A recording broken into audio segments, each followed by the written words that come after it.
Bible గ్రంథంలో నుండి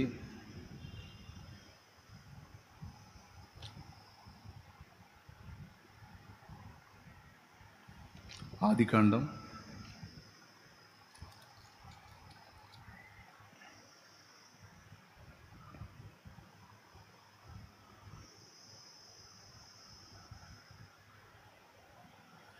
2వ అధ్యాయం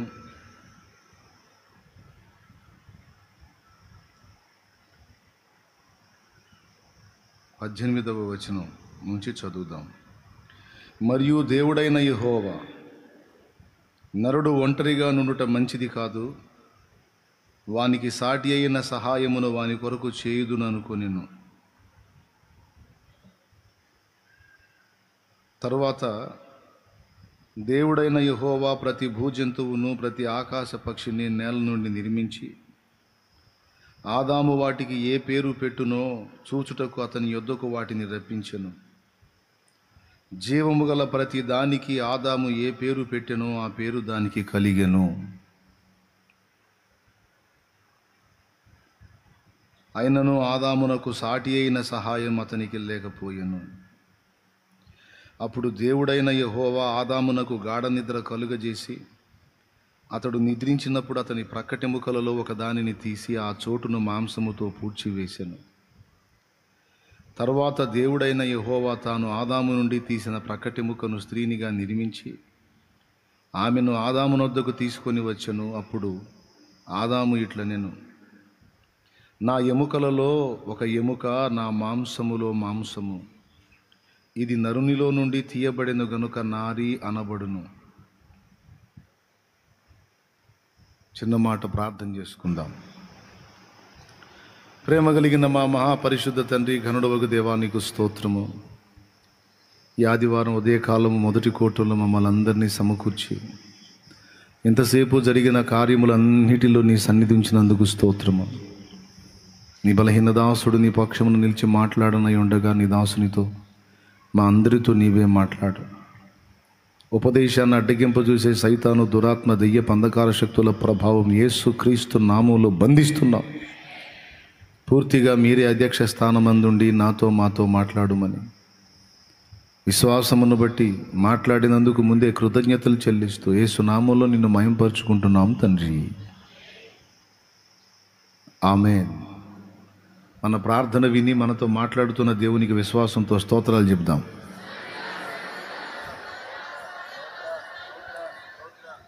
ప్రభునందు ప్రియులారా, మనం చదువుకున్న ఈ వాక్య భాగం నాకు తెలిసి మీరు చాలాసార్లు చదివి ఉంటారని నా గట్టి నమ్మకం. వాక్యాన్ని మనం చదవాలి అని ప్రసంగాలు విన్న ప్రతిసారి మనకు ఆవేశం వచ్చి ముందు చదివేది ఆదికాండమే. తర్వాత క్రొత్త నిబంధనలు అయితే మత్తయి సువార్త. ఎట్టి పరిస్థితుల్లో మొదటి 5 అధ్యాయాలు అయితే గట్టిగా చదువుతారని నా నమ్మకం.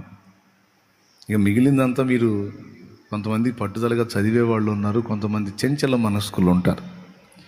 ఈ చెంచల బుద్ధోళ్ళు ఏంటంటే ఆవేశం వచ్చినప్పుడు 4 అధ్యాయాలు 5 అధ్యాయాలు ఎడాపెడా చదివేసి మళ్ళీ బుర్ర తిరగగానే దాన్ని పక్కన పెడతారు. ఎక్కువ శాతం చెంచల బుద్ధోళ్ళే ఉంటారు. చాలాసార్లు చాలా విషయాలు అనుకుంటారు కానీ చెయ్యరు. చెంచల మనసు. స్థిర బుద్ధి కలిగిన వాళ్ళు అనుకుంటారు, అనుకున్నట్టు చేస్తారు కూడా. ఇట్లాంటి వాళ్ళేమో 130% మందే ఉంటారు. 70% చెంచలమే. చాలా విషయాలు అనుకుంటారు కానీ చెయ్యరు.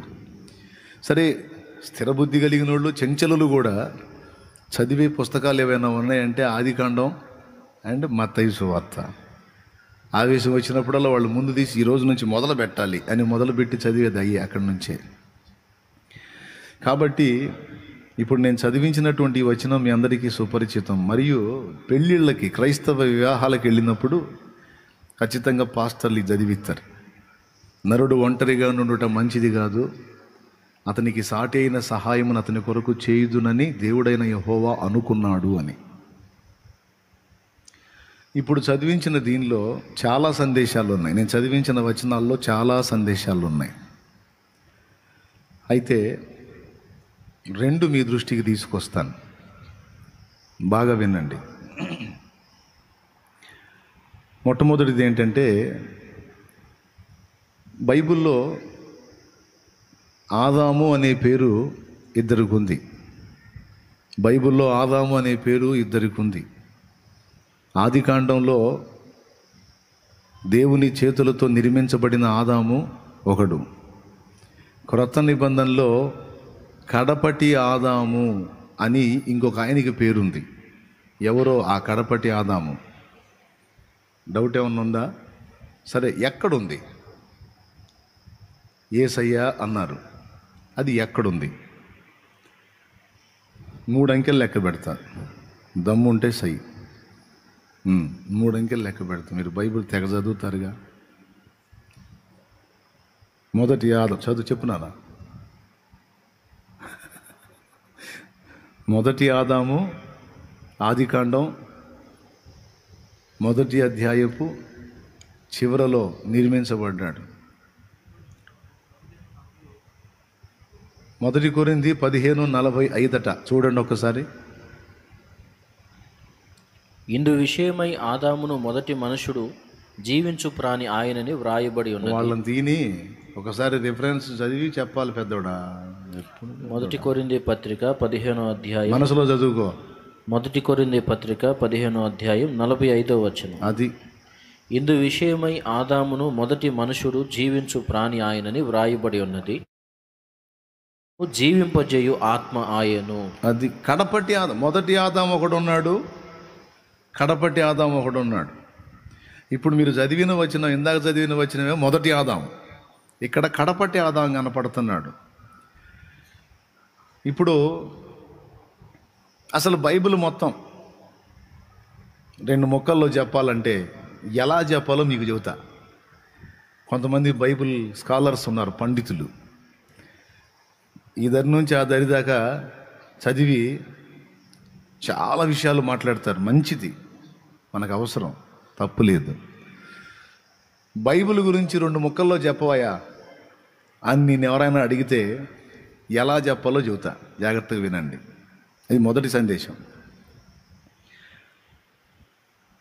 మొదటి ఆదాముకి ఏమని చెప్పాడు దేవుడు? నరుడు ఒంటరిగా నుండుట మంచిది కాదు, అతనికి సాటి అయిన సహాయమును అతని కొరకు చేయుదుననుకొనేను. అనుకొని చేశాడా లేదా? చేశాడు. మరి మొదటి ఆదామని ఆదాముకు పేరు పెట్టి ఆదాముకు ఒక భార్యని ఇచ్చినప్పుడు మరి కడపటి ఆదాముకి, మరి కడపటి ఆదాం మాత్రం ఒంటరిగా ఉంటే మంచిదా? మంచిది కాదు. సో కడపటి ఆదాముకు కూడా ఒక భార్యని ఇవ్వాలనుకున్నాడు, అతనికి సాటి అయిన సహాయముని ఇవ్వాలనుకున్నాడు. అందుకే దేవదూతల ప్రపంచాలను పరిశీలించాడు. దేవదూతల ప్రపంచాలను పరిశీలించాడు. వాళ్ళు పరిపూర్ణంగా ఆయన కనబడలేదు. ఏబు గ్రంథము 4:18. ఒక్కసారి బైబిల్ ఉన్నోళ్ళు తీసి ఏబు గ్రంథము 4:18 ఒక్కసారి చూడండి ఒకసారి. ఏబు గ్రంథం 4:18 తొందరగా. ఆయన తన సేవకులను నమ్ముటలేదు, తన దూతల యందు లోపములు ఆయన తన దూతల యందు లోపములు కనుగొనుచున్నాడు. మానవ జాతిని నిర్మాణం చేయటానికి ముందే ఆయన దేవదూతలను సృష్టించాడండి. అసలు ఈ భూగ్రహం అనేది నిర్మించబడక ముందే దేవదూతలు ఉన్నారని మీకు తెలుసా? అదే ఏబు గ్రంథము ఒక్కసారి తీయండి, 38:7 చూడండి. ఏబు గ్రంథము 38వ అధ్యాయము 7వ వచనం. ఉదయ నక్షత్రములు ఏకముగా కూడి పాడినప్పుడు దేవదూతలందరూ ఆనందించి జయధ్వనులు చేసినప్పుడు దాని మూలరాతిని వేసిన వాడెవడు? దేని మూలరాతిని? భూమి యొక్క మూలరాతిని. చూడండి, అక్కడ దేవుని దూతలందరూ ఆనందించి జయధ్వనులు చేసినప్పుడు, దేవుడు భూగ్రహాన్ని నిర్మించడానికి పూనుకున్నప్పుడు ఉదయ నక్షత్రములు ఏకముగా కూడి పాడారట. దేవుని దూతలందరూ ఆనందించి జయధ్వనులు చేశారట. భూగ్రహమే నిర్మాణం కాకపోతే అప్పుడు మనమున్నామా? మనమందరం దేనిలో నుంచి చేయబడ్డాం? భూమి నుండే మనం చేయబడ్డాం. అదే ఆదికాండం 2వ అధ్యాయము 7వ వచనం చెప్తుంది. దేవుడైన యెహోవా నేల మంటి నుండి నరుని నిర్మించి వాని నాసికారంధ్రములలో జీవవాయువును ఓతగా నరుడు జీవాత్మ అయ్యెను. ఎక్కడి నుంచి చేశాడు మనల్ని? నేల మంటి నుండి చేశాడు. మంటికి మరో పేరు భూమి. ఈ భూమికి ఎన్ని పేర్లో? మహి అంటే భూమి, ధర అంటే భూమి, అర్థమైందా? ఇలా అంటే భూమి, ఇలాగా మంటి భూమి, నేల భూమి, ధరణి అంటే భూమి. ఒక భూమికి ఎన్ని పేర్లో, ధర అంటే కూడా భూమి. ఇలాగా భూమిని నిర్మాణం చేసిన తరువాత మానవ నిర్మాణం జరిగింది. అంటే భూగ్రహం నిర్మాణం కాకముందు మానవుడు నిర్మించబడలేదు. కానీ ఆశ్చర్యం చూడండి, దేవుని దూతలు అప్పుడే ఉన్నారు. భూగ్రహ నిర్మాణం జరుగుతున్నప్పుడే దేవదూతలు ఆనందించి జయధ్వనులు చేశారు. ఉదయ నక్షత్రాలు అంటే తెలుసా? తెల్లవారుజామున సూర్యోదయానికి ముందు కనపడే నక్షత్రాన్ని ఉదయ నక్షత్రం అంటాం. ఉదయ నక్షత్రం తూర్పున కనపడిద్ది. ఐడియా ఉందా మీకు? అట్లాంటి మనకేం తెలుసు? ముసలోళ్ళ కంటే తెలుసు వ్యవసాయదారులకి. పొద్దున్నే ఆ నక్షత్రం చూసి వాళ్ళు పనికి బయలుదేరుతారు. మనం ఇప్పుడు 7ంటికి సూర్యోదయం అయిన తర్వాత కూడా లేవట్లా. సరే, ఉదయ నక్షత్రం అంటే సూర్యోదయానికి ముందు తూర్పున పొడుస్తుంది చుక్క. అర్థమైందా? ఆ చుక్క వచ్చింది అంటే అర్థం ఏంటంటే నెక్స్ట్ సూర్యోదయం కలగబోతుంది అని. అలాగే దేవుని దూతల ప్రపంచంలో కెరూబులు, శరాపులు, సామాన్య దూతలు, అలా రకరకాల శాఖలు ఉన్నాయి దూతల్లో. ఆ శాఖల్లో ఒక శాఖ ఉదయ నక్షత్రాలు. అంటే దేవునికి బాగా సామీప్యంగా ఉండేటువంటి వ్యక్తులు దేవదూతల్లో. వాళ్ళకి ఉదయ నక్షత్రాలు అనే టైటిల్ ఇచ్చాడు. అంటే అర్థం ఏంటో తెలుసా? దేవదూతల ప్రపంచాల్లోనికి వాళ్ళు ముందు వెళతారు. ఎందుకు? ఇదిగో దేవుడు వస్తున్నాడు, ఆయన విజిట్ చేయబోతున్నాడు, ఆయన దర్శించబోతున్నాడు అనే సమాచారం ముందు ఇవ్వడానికి వచ్చేవాళ్లే ఉదయ నక్షత్రాలు. తూర్పున పుడిచే చుక్క ఉంది చూసారా? దేనికి సంకేతం అంటే ఇంకా సేపట్లో మీకు సూర్యోదయం కలగబోతుంది అని సమాచారం ఇస్తుంది అన్నమాట ఆ ఉదయ నక్షత్రం. దాన్ని వేకువ చుక్క అని కూడా అంటారు. వేకువ అంటే తెల్లవారుజామున పొడిచే చుక్క.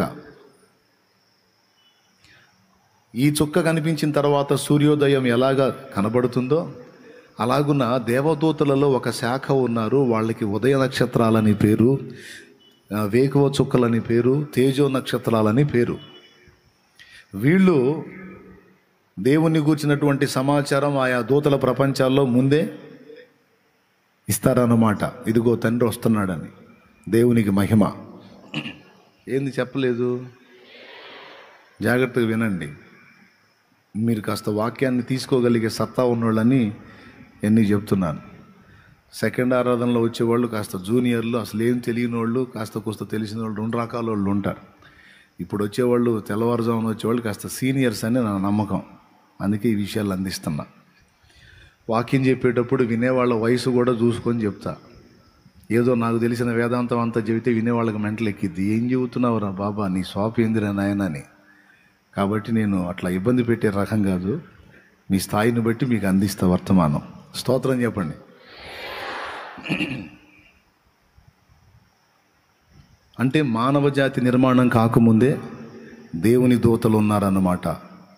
దూతల్లో అన్ని తరగతుల వాళ్ళు ఉన్నారంటే ఈ భూగ్రహము, దీని మీద మానవ జాతి ఇదంతా నిర్మాణం కాకముందే ఒకటి కాదు, కోటాను కోట్ల ప్రపంచములను, దూతల ప్రపంచములను దేవుడు నిర్మించాడు. ఆ ఆఖరణ భూగ్రహం నిర్మించాడు. భూగ్రహం నిర్మించేటప్పటికి దూతలంతా ఉన్నారు. మళ్ళీ దూతలు అంతమంది ఉండగా, దూతల ప్రపంచాలన్నీ ఉండగా మళ్ళీ మానవ జాతిని ఎందుకు నిర్మించాలి అన్నది ప్రశ్న. చూశాడు, ఆ దూతలందరినీ పరిశీలించి చూశాడు. చూస్తే వాళ్ళు దేవుడు ఆశించినటువంటి ఆ అంచనాలకి రీచ్ అవ్వలా. ఎవరు? దేవదూతలు రీచ్ అవ్వలా. వాళ్ళు రీచ్ కాదు, మనం రీచ్ అయ్యామా? ఎట్లా అయ్యామో చెబుతా. స్తోత్రం. వాళ్ళు రీచ్ అవ్వలా, లేకపోతే వాళ్ళని పెట్టేసేవాడు. వాళ్ళు సృష్టించబడ్డది కూడా వాళ్ళకి బాలుడు, యవ్వనం, కౌమారం, వృద్ధాప్యం ఏమి లేవు. మనం పుట్టింది బాలుడుగా, తర్వాత కొంచెం పెరిగి కొంచెం పెరిగి కొంచెం పెరిగి కొంచెం పెరిగి చివరికి మొత్తం పెరిగి ఆ తర్వాత ఇక తరగటం మొదలుపెట్టి చివరికి ముసలోళ్ళైపోతాం అన్నమాట. ఇట్లా పెరుగుట తరుగుట అనేది మనకుంది, కానీ దూతలకు లేదు. వాళ్ళు నిత్య యవ్వనులు. సృష్టించబడ్డప్పుడే మహిమ ద్వారా సృష్టించబడ్డారు. ఒకే ఏజ్లో ఉంటారు. వింటున్నారా? రమేష్ భయ్య వింటున్నావా? మంచిగా విను. స్తోత్రం చెప్పండి. చెప్పు, గట్టిగా చెప్పు. ఏం చెప్పాను? వాళ్ళు నిత్య యవ్వనులు, ఒకే ఏజ్లో నిర్మించబడ్డారు. వాళ్ళు ఎప్పుడు చూసినా అంతే ఉంటారు. ఒకప్పుడు వాళ్ళ తల నల్లగాను తర్వాత తెల్లగా మారిపోయేదేమి ఉండదు. అది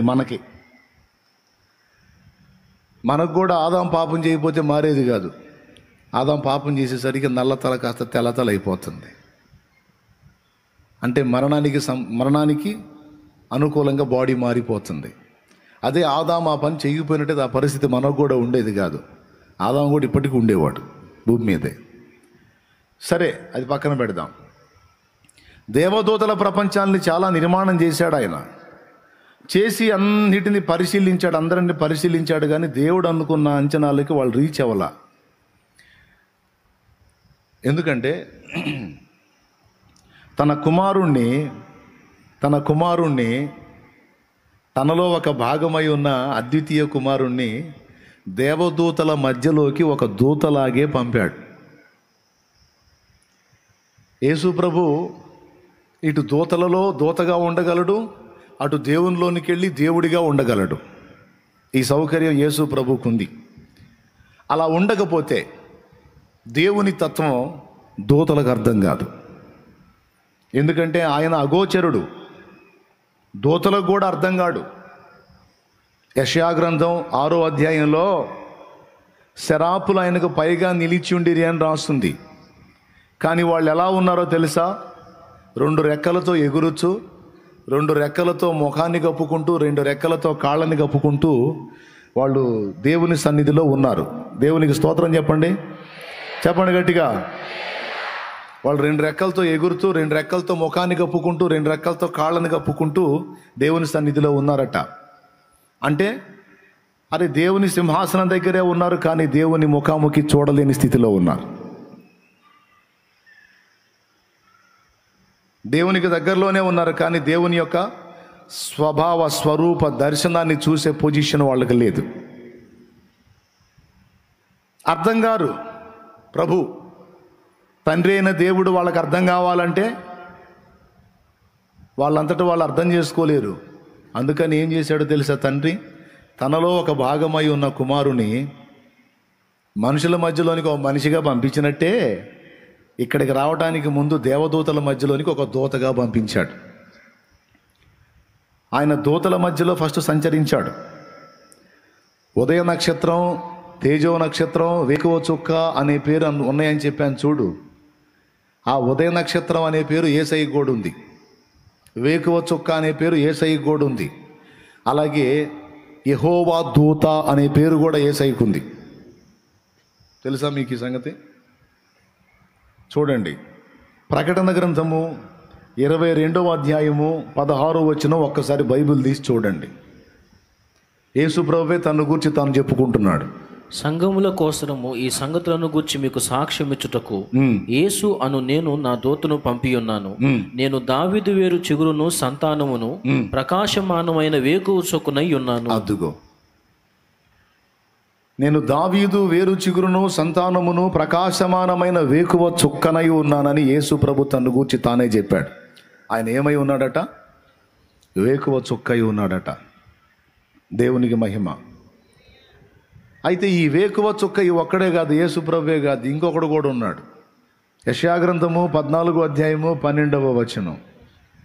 తేజో నక్షత్రమా వేకువ చుక్క నీవెట్లు ఆకాశం నుండి పడితివి. యెషయా గ్రంథము 14:12. తేజో నక్షత్రమా వేకువ చుక్క నీవెట్లు ఆకాశము నుండి పడితివి. జనములను పడగొట్టిన నీవు నేలమట్టు వరకు ఎట్లు నరకబడితివి. నేను ఆకాశమునకు ఎక్కిపోయేదను.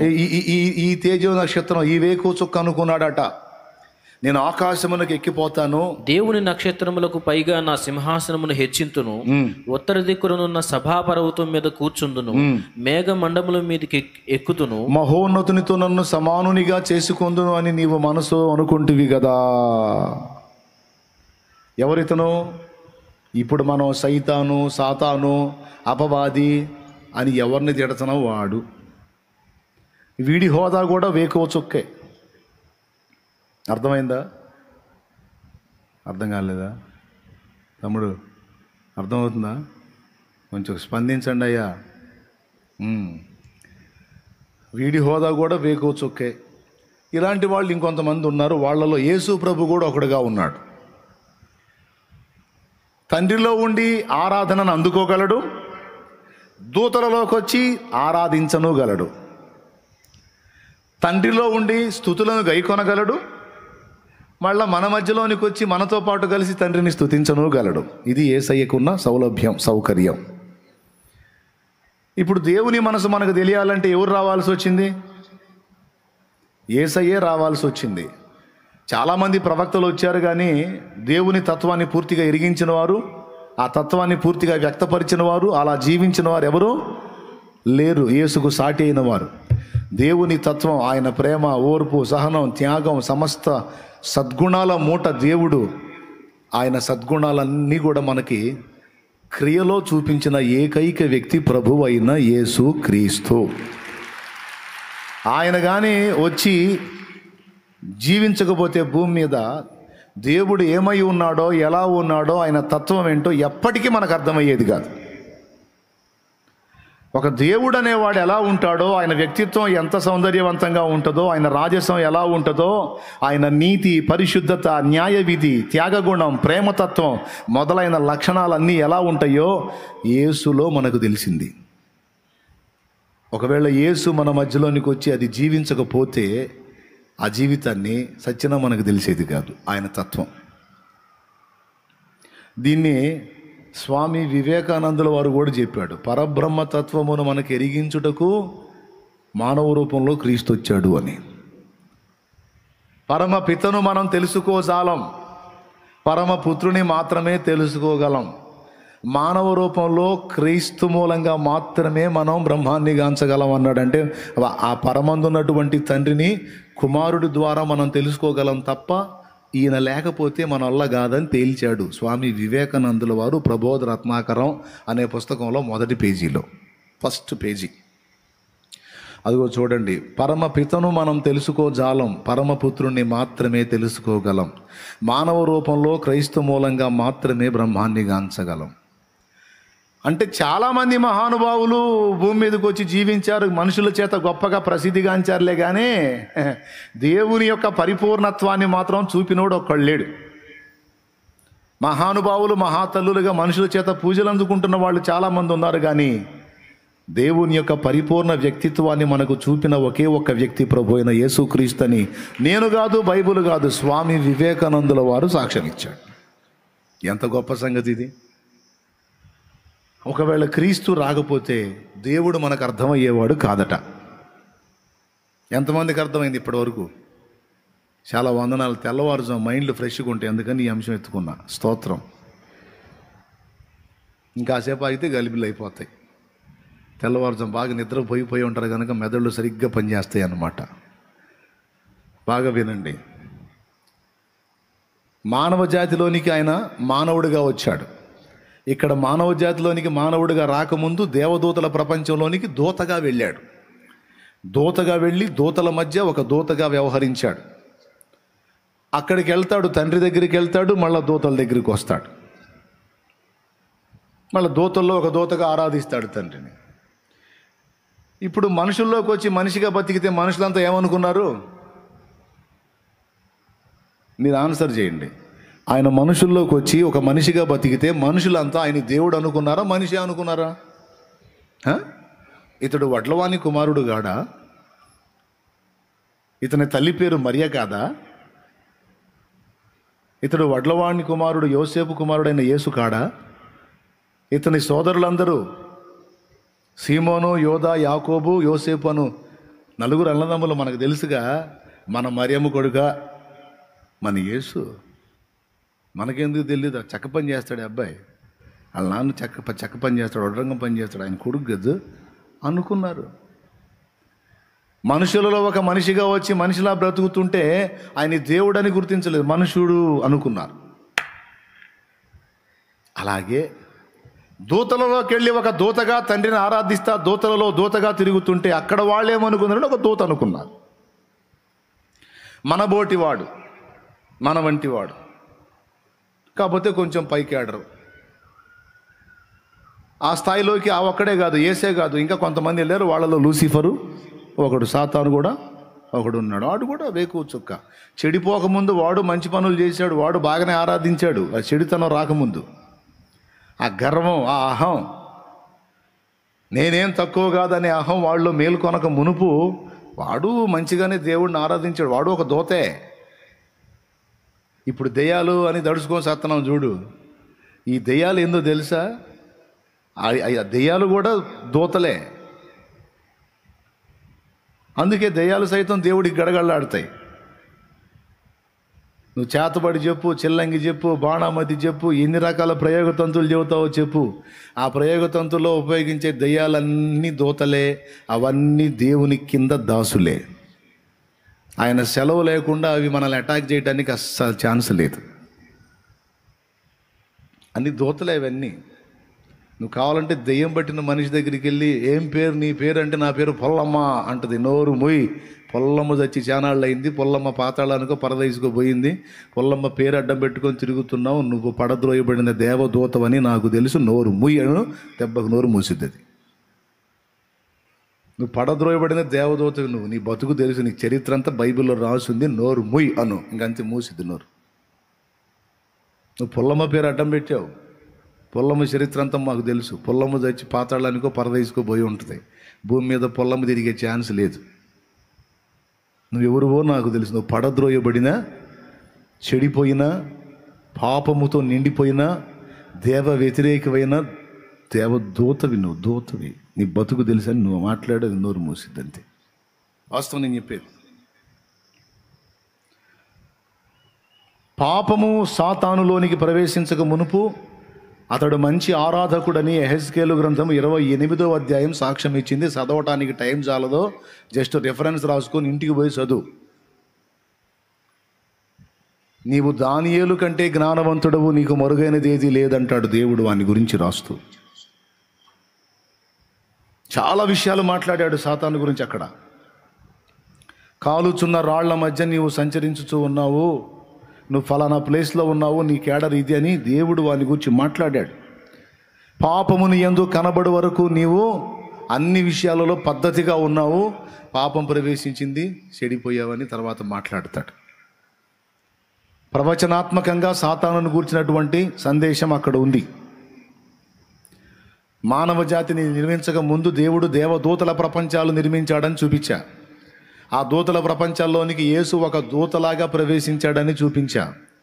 అలా ప్రవేశించి దేవుని తత్వాన్ని వాళ్ళకి అవగాహన కలిగించి వాళ్ళు తండ్రిని అర్థం చేసుకొని కాస్తో కూస్తో ఆరాధించేటట్టు చేసింది యేసయ్య.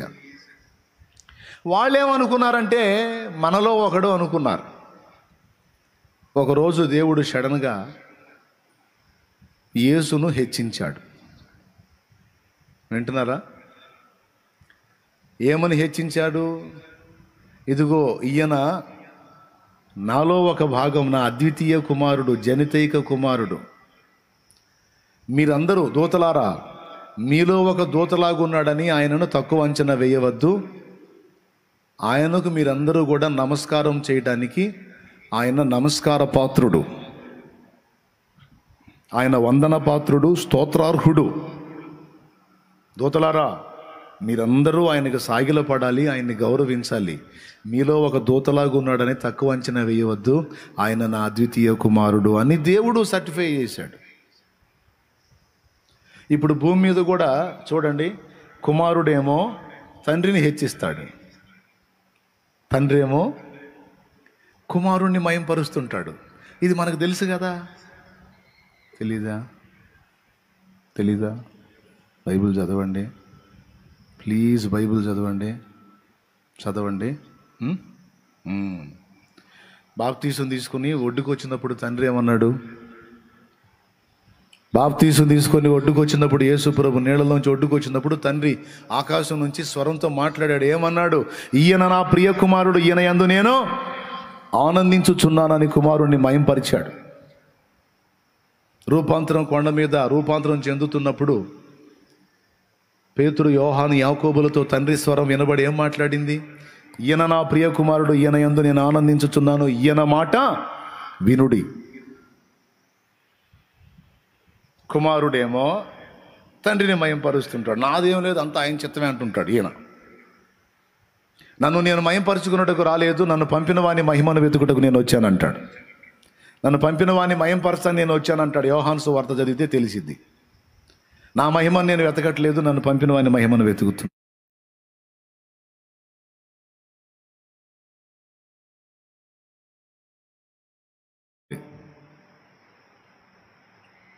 ఈయనేమో తండ్రిని మయంపరుస్తాడు, ఆయనేమో కుమారుని మయంపరుస్తాడు. ఇది దైవత్రిత్వంలో పరస్పరం జరిగే ప్రక్రియ. ఒకరినొకరు గనపరుచుకుంటూ ఒకరినొకరు మయంపరుచుకుంటూ ఉంటారు. మనకి ఇంకో త్రిత్వం తెలుసు, అందులో ఒకరినొకరు కొట్టుకుంటూ ఉంటారు. మనం గతంలో ఫాలో అయ్యామే, దానిలో ఒకరి మీద ఒకటి ఫైట్ చేసుకుంటూ ఉంటారు. అది డిఫరెంట్ త్రిత్వం అనమాట. అది కూడా ఒక త్రిత్వం, కానీ అది మనం ఆమోదించడానికి పనికిరాని త్రిత్వం. అది ఒకరినొకరు కొట్టుకుంటూ ఉంటారు. కానీ బైబిల్లో చెప్పిన త్రిత్వం ఒకరినొకరు గౌరవించుకుంటూ ఒకరినొకరు మహింపరుచుకుంటూ ఉంటారు. ఇది దేవత్వం, ఇది దైవత్రిత్వం. స్తోత్రం.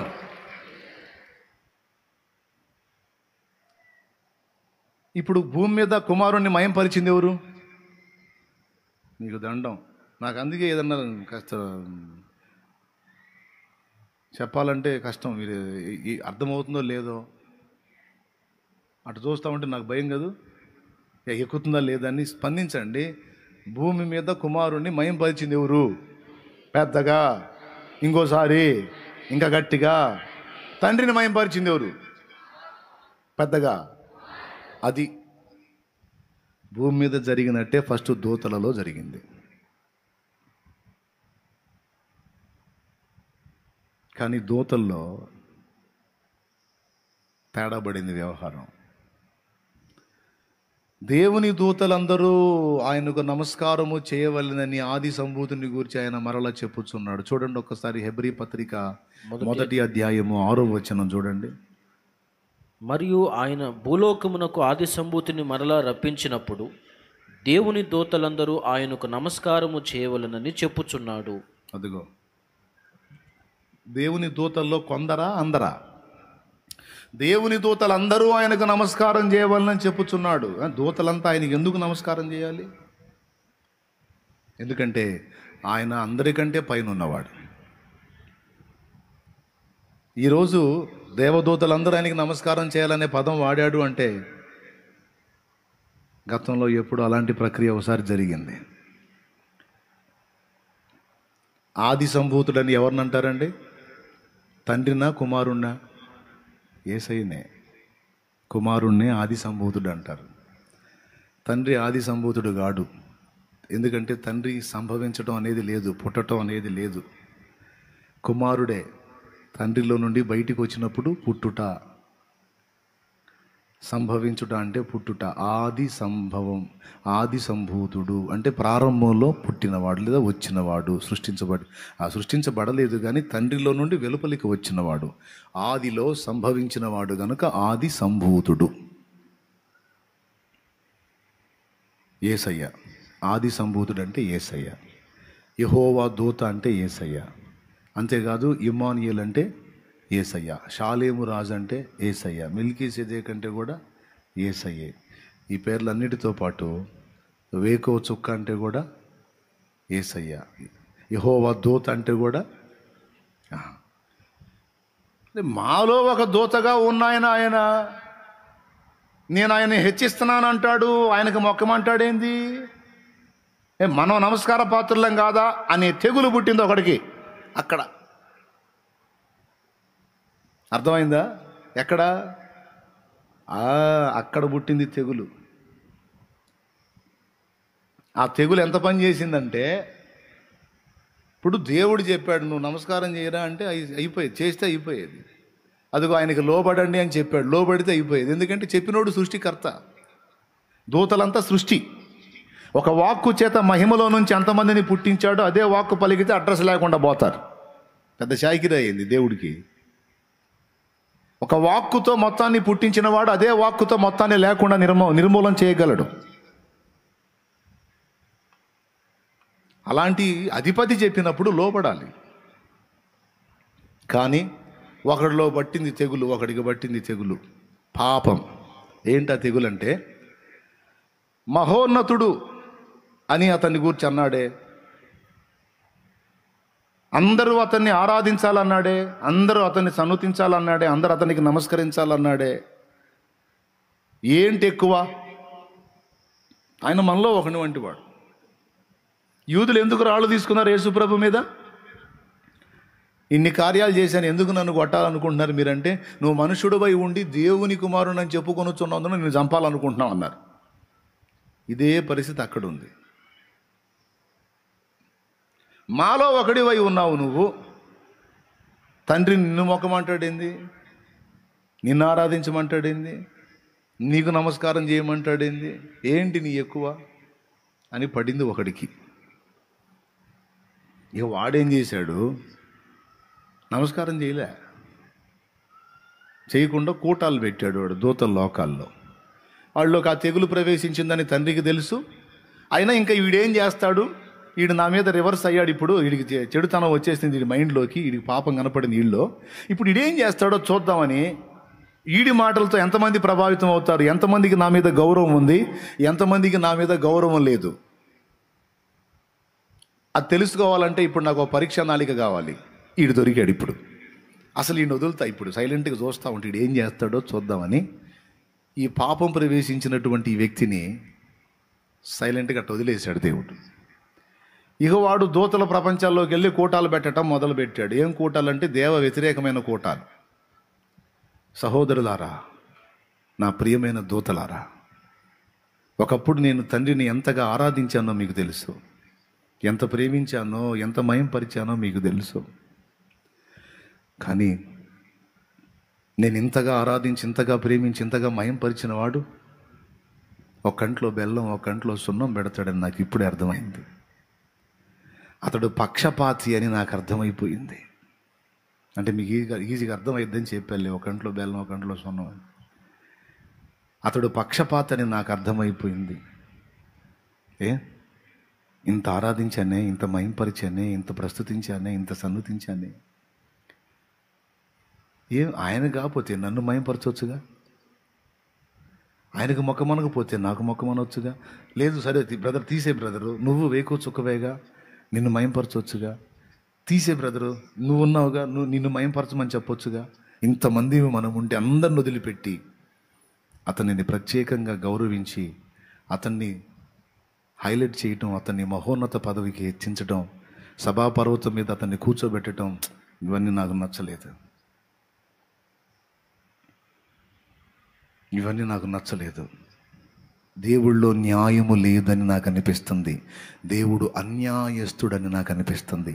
దేవుడు నిష్పక్షపాతంగా ఉండేవాడు కాదు, పక్షపాతి అని నాకు అర్థమవుతుంది. నా గుండె గాయమైపోయింది. మీరేమంటారు? ఎంతకాలం ఈ అన్యాయాన్ని మనం సహించాలి? నా మాట వినండి దూతలారా. దేవుడు ఎంత సృష్టికర్త అయినా మనం న్యాయాన్ని అడిగితే కట్టుబడి ఉంటాడు. మనం ప్రశ్నిస్తే ఆన్సర్ చేస్తాడు, మనల్ని నిర్మూలన చేయడు. ఆయన పద్ధతి నాకు తెలుసు. కాబట్టి మనందరం ఏకమై దేవుని యొక్క ఆలోచనను తప్పు అని రుజువు చేద్దాం.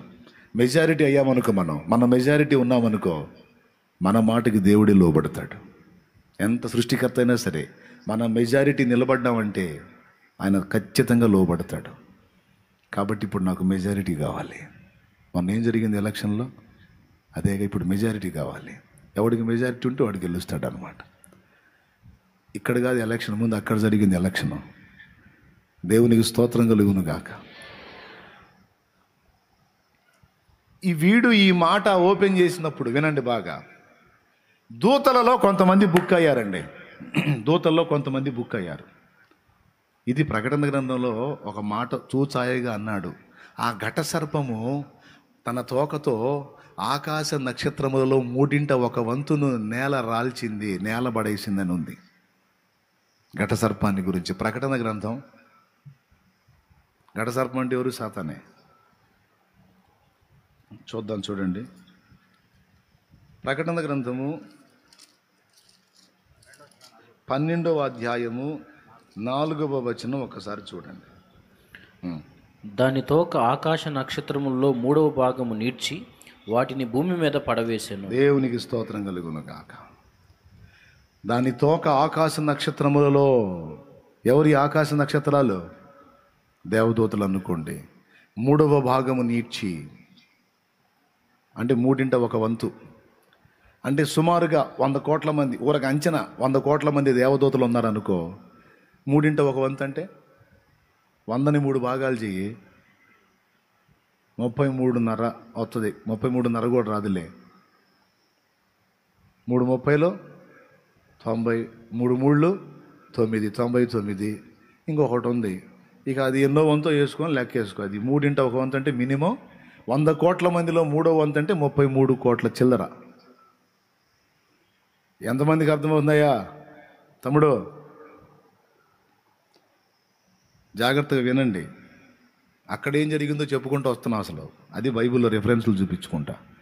దేవునికి స్తోత్రం. పెద్దగా చెప్పాలి, మీరు ఎట్టయితే కష్టం. మీకు ఎండే కరెక్ట్ అనుకుంటా. అప్పుడే గట్టిగా చెప్పారు ఎండ దెబ్బకి స్తోత్రాలు. ఇప్పుడు చల్లబడేసరికి అసలు సౌండ్ రాట్లా. మీకు ఇంట్రెస్ట్గా ఉన్నారు కదా. 2 అంశాల్లో ఒకటే చెబుతున్నా, ఇప్పుడు 2వది ఉంది. అయితే ఇప్పుడు ఇది ఎంతసేపు పట్టిందో తెలియదు, చూస్తా. ఒకవేళ ఇది ఇందులో పూర్తి కాలేదనుకో, మిగిలింది వచ్చే తర్వాయి భాగం వచ్చే కూటం, నెక్స్ట్ కూటంలో చెబుతా. కానీ చెబుతా మొత్తానికి. వినాలి. అసలు సాతాన్ అనేవాడు ఎట్లా తయారయ్యాడు, వాడు ఎందుకు దేవునికి శత్రువు అయ్యాడు అనే సంగతి చాలామందికి తెలియదు. ఇది అసలు సంగతి. ఇప్పుడు బాగా వినండి.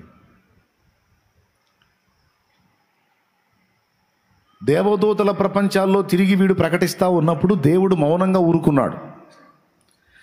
ఆదాం హవ్వల దగ్గరికి వచ్చి వీడు అబద్ధాలు మాట్లాడుతున్నప్పుడు కూడా దేవుడు మౌనంగా ఉన్నాడు. ఎందుకు? ఇప్పటిదాకా నా ప్రేమనే వాళ్ళు రుచి చూశారు.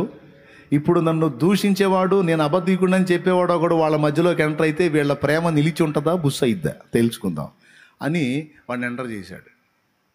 మనోళ్ళ రంగు బయటపడే, హవ్వ రంగు బయటపడే, తర్వాత ఆదాము కూడా చెడిపోయారు.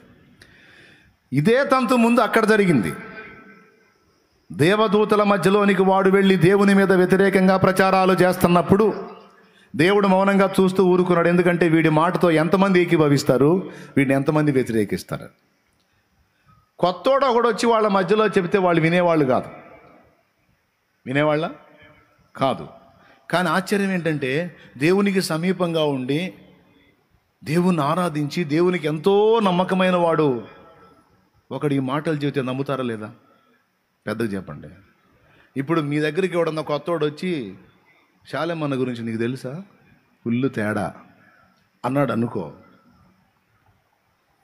ఏం లేదు, ఒకసారి మనోళ్ళు నంబర్లు ఇచ్చారుగా, ఒకసారి ఏం చేశానంటే సాయంత్రం పూట 10 నంబర్లు ఫోన్ చేశా. ఎవరోలాగా మాట్లాడా.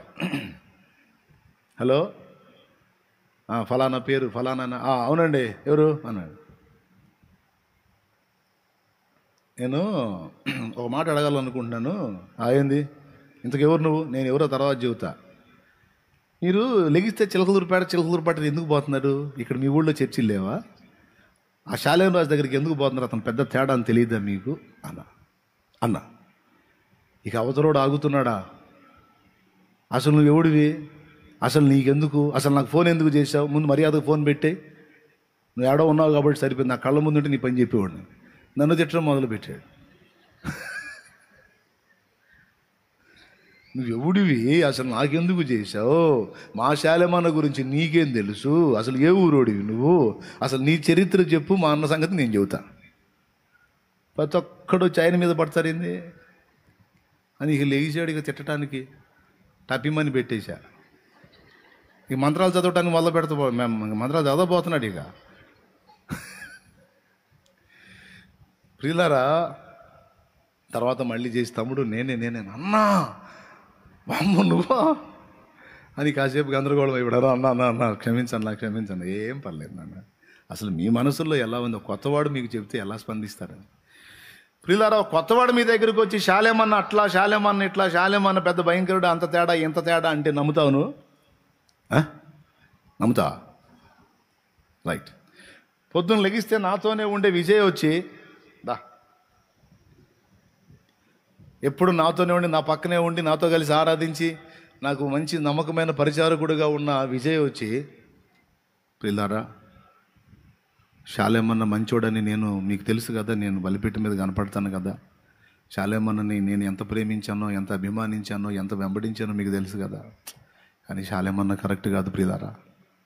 శాలేమన్న అలాగా, శాలేమన్న ఇలాగా నేను తెలుసుకొని గాయపడ్డాను ప్రియులారా అని ఇతను చెప్పాడు అనుకో, మీరు నమ్ముతారా నమ్మరా? నాకు తెలుసు, వద్దు షోలు వద్దు, మనం ఒరిజినల్గా మాట్లాడుకుందాం.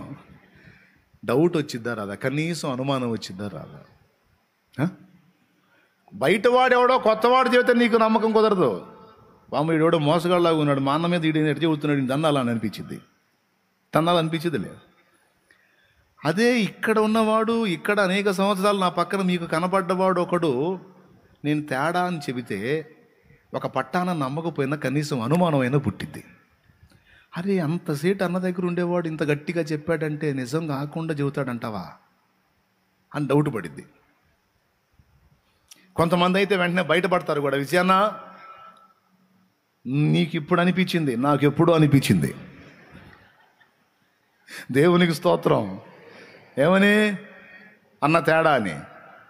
ఎప్పుడు దొరుకుతాడా అని చూస్తున్నా, ఇప్పుడు నువ్వు బయటపడ్డావు అది అని కొంతమంది అట్ట ఓపెన్ అవుతారు. కొంతమంది ఎట్టుంటారు, ఏమో ఇప్పుడు అన్న దగ్గర ఉంటా ఈయన వచ్చి ఇప్పుడు అన్న తేడా అని చెబుతున్నాడంటే ఈయన మంచోడని ఎందుకు అనుకోవాలి? ఏమో ఈయన ఏం ఆశించాడో, అన్న ఈయనకి ఏమి చేయలేదో ఆ కక్ష పెట్టుకొని కూడా ఇట్లా చెప్పొచ్చుగా. ఆయన ఎందుకు వచ్చిన గొడవ? ఆయన దైవజనుడితో మనకెందుకు తన్నులు తినేవారం? దైవజనుడి జోలికి ఎందుకు? ఆయన దగ్గర దేవుని వాక్యం ఉంది, నేను వెళ్ళి దేవుని వాక్యం నేర్చుకుంటాను, ఉపదేశం పొందుతాను.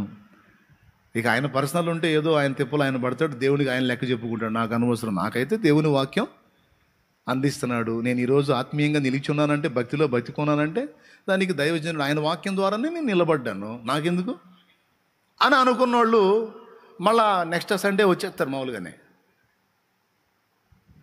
విజయన్న నువ్వు ఇప్పుడు బయటపడ్డావు, నేను ఎప్పుడో, నాకు ఎప్పుడో అర్థమైంది, ఇప్పుడు ఇక నువ్వు ఫైనల్ చేసావు కాబట్టి ఇక నేను బాను అన్నోళ్ళు కొంతమంది ఆగిపోతారు అనుకోండి.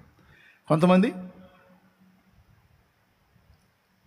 విజయన్న చెప్పినా సరే, ఏమో ఈయనేం ఆశిస్తే ఏం దక్కలేదని ఈయన రివర్స్ అయ్యాడు, ఈయన ఎట్ట నమ్మాలి, నాకు ఈయన కాదుగా ముఖ్యం, ఆయన కదా అనుకున్న వాళ్ళు వస్తారు. వచ్చి నా ముందు ఉంటారు. వినండి, బాగా వినండి, ఇక్కడే మనకు మైండ్ పెట్టాల్సింది. కూసున్నోళ్ళు ప్రశాంతంగా ఆరాధిస్తారా? కూసున్నోళ్ళు ప్రశాంతంగా వాక్యం వింటారా? నేను ఇటు తిరిగి మాట్లాడుతున్నప్పుడు అన్న అట్ట చేశాడంటావా? నమ్మబుద్ధి కావట్లేదు పాపం. మళ్ళీ ఇటు తిరిగి వాక్యం చెబుతున్నప్పుడు ఏమోలే, ఎవరిని నమ్ముతాం? పైకి అందరూ మంచిగానే కనపడిసేస్తున్నారు, ఏమో ఏం జరుగుతుందో, నిజంగా కొంపదీసి విజయాన్ని చెప్పిందే నిజమేనేమో అనిపించిద్దా లేదా? అబద్ధాలు ఆడకుండా నిజం చెప్పాలి, నిజాలు మాట్లాడదాం. అబద్ధీకులు దేవుని రాజ్యానికి వారసులు గారు చెప్పండి. అనిపించింది, కనీసం డౌట్ అన్న వచ్చిద్దా రాదా? అనుమానంగా చూడన్న చూస్తావా లేదా? ఇదే తంత అక్కడ జరిగింది. ఒక బయటవాడు కొత్తవాడు చెబితే నీకు రాదు, కానీ నాతో ఉన్నవాడు నీతో ఆ విషయాలు పంచుకుంటే ఖచ్చితంగా డౌట్ వచ్చింది. తెగించి దూరం కాకపోయినా నా దగ్గరకు వచ్చిన హోల్ హార్టెడ్గా మాత్రం ఇక నా మాట వినలేవు, నేను చెప్పినట్టు నువ్వు అడుగులు వేయలేవు. ఆ డౌట్ అట్లా కొట్టుకుంటూ ఉంటుంది, వెంటాడుతూ ఉంటుంది మైండ్లో. పాయింటా కాదా? ఇది ఆ దూతల్లో కనపడింది. కొంతమంది ఏమో ఇదిగో నీకు మేము ఓట్ చేస్తాం, నీకు సపోర్ట్ చేస్తాం, నీ పక్షంగా ఉంటాం. థ్యాంక్ యూ విజయ్, కూర్చో. మళ్ళీ విజయ్ ఏమన్నా అనుకుంటాడేమో, అన్నయ్య నన్ను ఇట్టు చేశాడని. అయ్యా జస్ట్ ఎగ్జాంపుల్ కోసం చెప్పాను. నేనంటే నీకు చాలా ఇష్టం, నాకు తెలుసా సంగతి. పొరపాటును కూడా చెప్పోలే నా మీద. అది సంగతి. దేవదూతల ప్రపంచాల్లో వీడు వెళ్ళి మాట్లాడిన తర్వాత ఏం జరిగిందో తెలుసా? 1/3 ఉదాహరణకి 100 కోట్ల మంది దూతలు ఉంటే దాదాపు 33 కోట్ల మంది సాతానుతో ఏకీభవించారు, ఈ అపవాదితో ఏకీభవించారు. ఎందుకంటే వీడు అపవాదు తీసుకొని వచ్చాడు కనుక వీడికి అపవాది అని పేరు.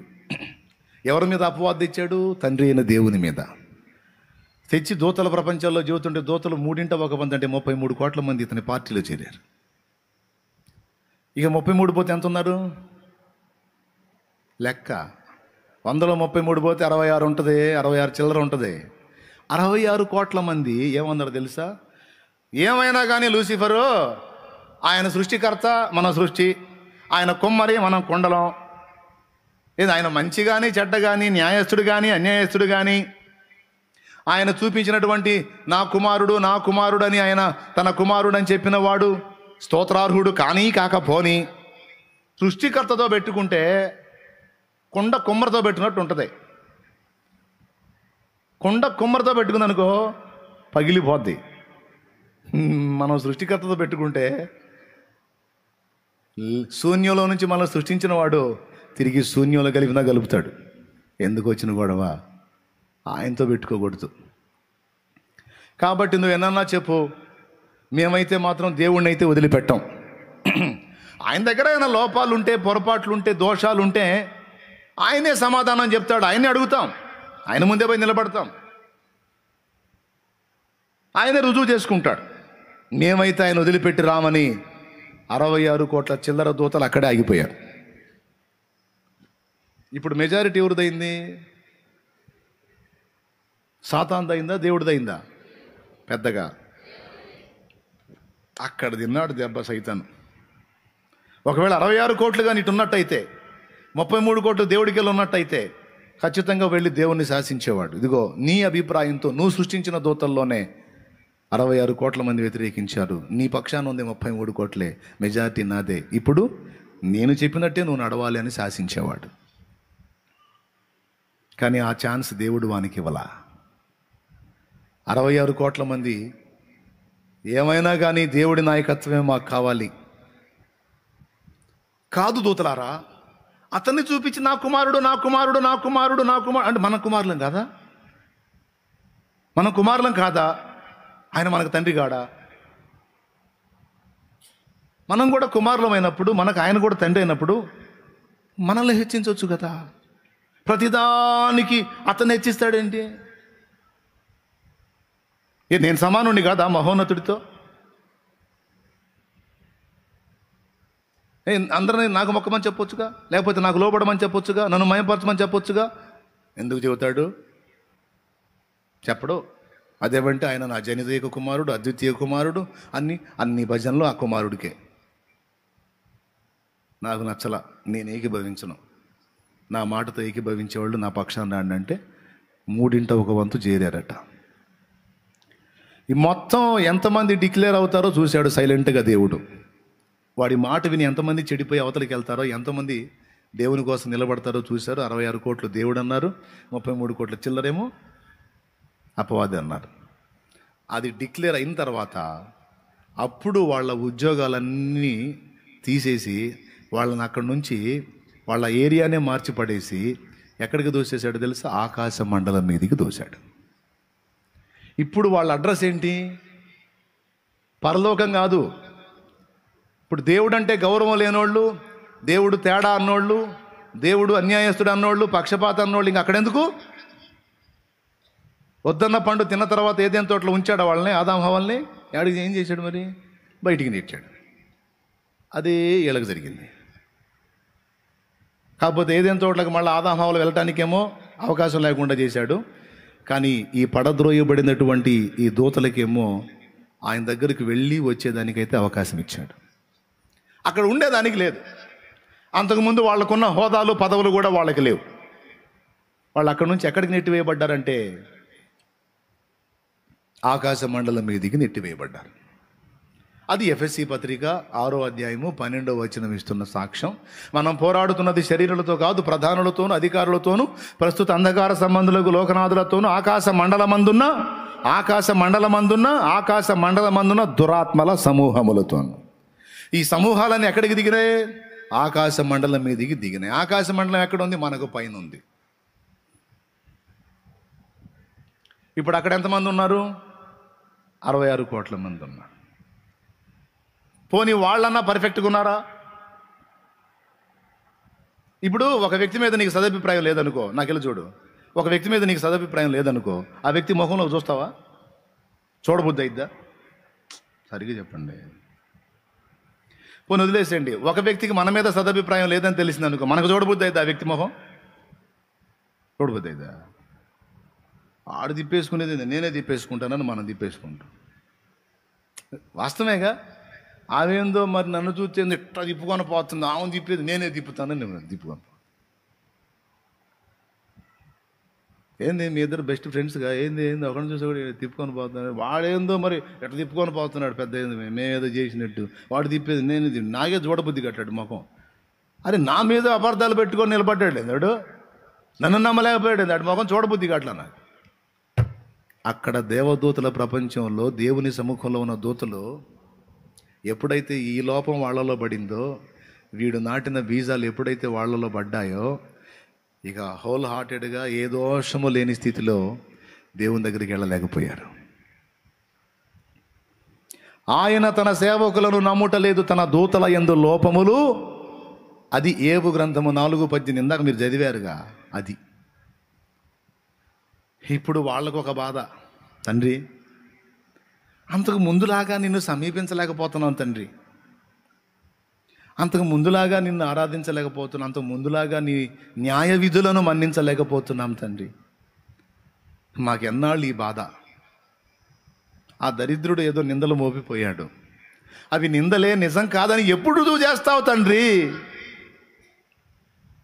నీ అద్వితీయ కుమారుడు, జనితైక కుమారుడు, ప్రియ కుమారుడు, స్తోత్రార్హుడని ఎప్పుడు రుజువు చేస్తావు తండ్రి?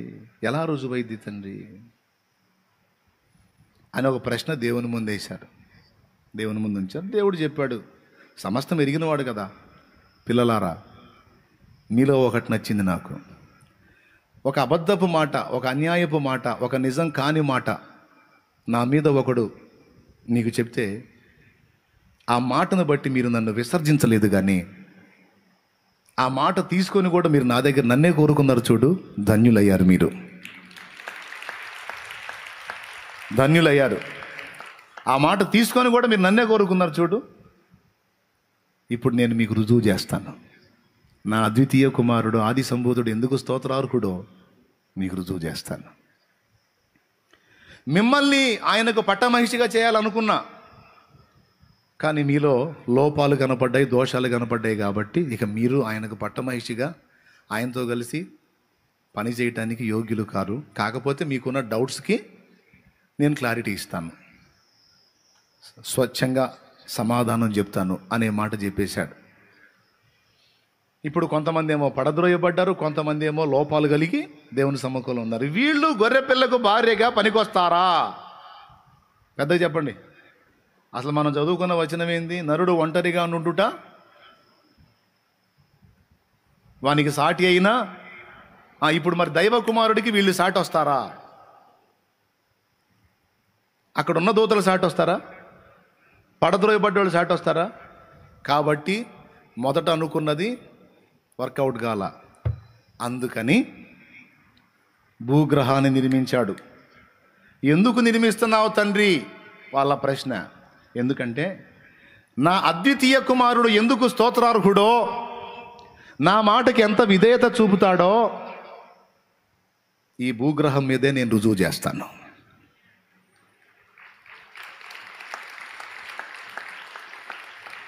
ఎక్కడ? ఈ భూగ్రహం మీదే రుజువు చేస్తాను, మీ క్లారిటీ ఇస్తాను.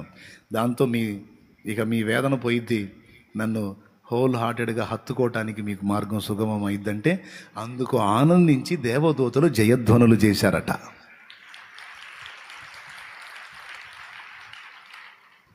ఎందుకు ఆనందించి జయధ్వనులు చేశారు? ఏబు గ్రంథం 38:7 ఇన్నాళ్ళు వాళ్ళ హృదయంలో ఉన్నటువంటి డౌట్స్ అన్నిటికీ కూడా అద్భుతమైన సమాధానం ఈ భూగ్రహం మీద దేవుడు ఇవ్వబోతున్నాడు. అందుకు వాళ్ళు ఆనందించి జయధ్వనులు చేశారు. ఇన్నాళ్ళ మా పోరాటానికి ఒక పుల్ స్టాప్ పడబోతుంది అని. అప్పుడు జయధ్వనులు చేశారు, మళ్ళీ ఇంకోసారి చేశారు, యేసయ్య పుట్టినప్పుడు చేశారు. సర్వోన్నతమైన స్థలములలో దేవునికే మహిమ కలుగునుగాక. సర్వోన్నతమైన స్థలములలో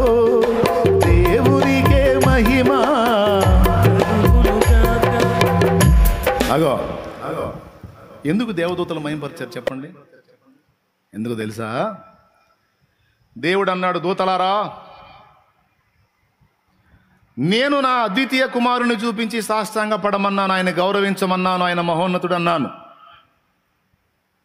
జస్ట్ చిన్న పని చెప్పాను, ఆయనకు లోబడండి అని. నేను చెప్పిన చిన్న మాటకు మీరు విధేయత చూపలేదు. కొంతమంది ఏమో డౌట్ పెట్టుకున్నారు, కొంతమంది ఏమో పూర్తి రివర్స్ అయిపోయారు.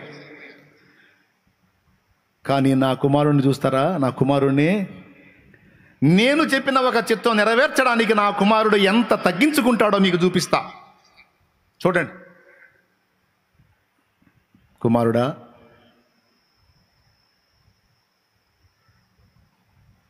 మానవ జాతి విమోచనార్థం దూతల లోపాలు తొలగి వారందరికీ కనువిప్పు కలుగు నిమిత్తం నీవు నాకు విధేయత చూపుతావా? కుమారుడు అన్నాడు, తండ్రి, నీ చిత్తమే జరుగుగాక. నీకొక చిత్తం ఉందిగా, ఆ చిత్తం నెరవేర్చుకోవా? లేదు తండ్రి, నీ చిత్తమే నా చిత్తం. అట్లయితే భూమిని నిర్మించాను, మానవ జాతిని సృష్టించాను నీ ద్వారానే. ఇప్పుడు అది పాప పంకిలం అయిపోయింది. ఆ పాపం నుండి మానవ జాతిని విమోచించడానికి వారందరినీ సృష్టించిన సృష్టికర్తవు నీవే. నీవే వారందరి పక్షంగా వెళ్ళి ప్రాణం పెట్టాల్సింది నాయన. నీ చిత్తమే జరుగుగాక తండ్రి అని ఆ మహిమగల సింహాసనాన్ని వదులుతున్నాడండి. దూతలకు మైండ్ బాదు. మరి ఇప్పుడు తండ్రి చిత్తం నెరవేర్చడానికి శరాపులు కెరూబులు కోటాను కోట్ల దూతల ప్రపంచాలను వదిలిపెట్టేసి, ఆ మహిమను వదిలిపెట్టి, నిత్య స్తోత్రాన్ని వదిలిపెట్టి, ఆ స్తుతుల సింహాసనాన్ని వదిలిపెట్టేసి, సామాన్యుడై రిక్తుడై తన్ను తాను తగ్గించుకొని ఒక అణువు రూపంలో మరియమ్మ కడుపులో ప్రవేశించబోతున్నాడు. ఇప్పుడు బాదు దూతలకు మైండ్. రారాజు లేచాడు, కదిలాడు, అణువంతా రూపు దాల్చుకున్నాడు. ఆకాశ మహాకాశములు పట్టజాలని వాడు, ఆకాశములను జానతో కొలిచినవాడు, శూన్యములో భూమిని బంతి వలె వేలాడదీసినవాడు,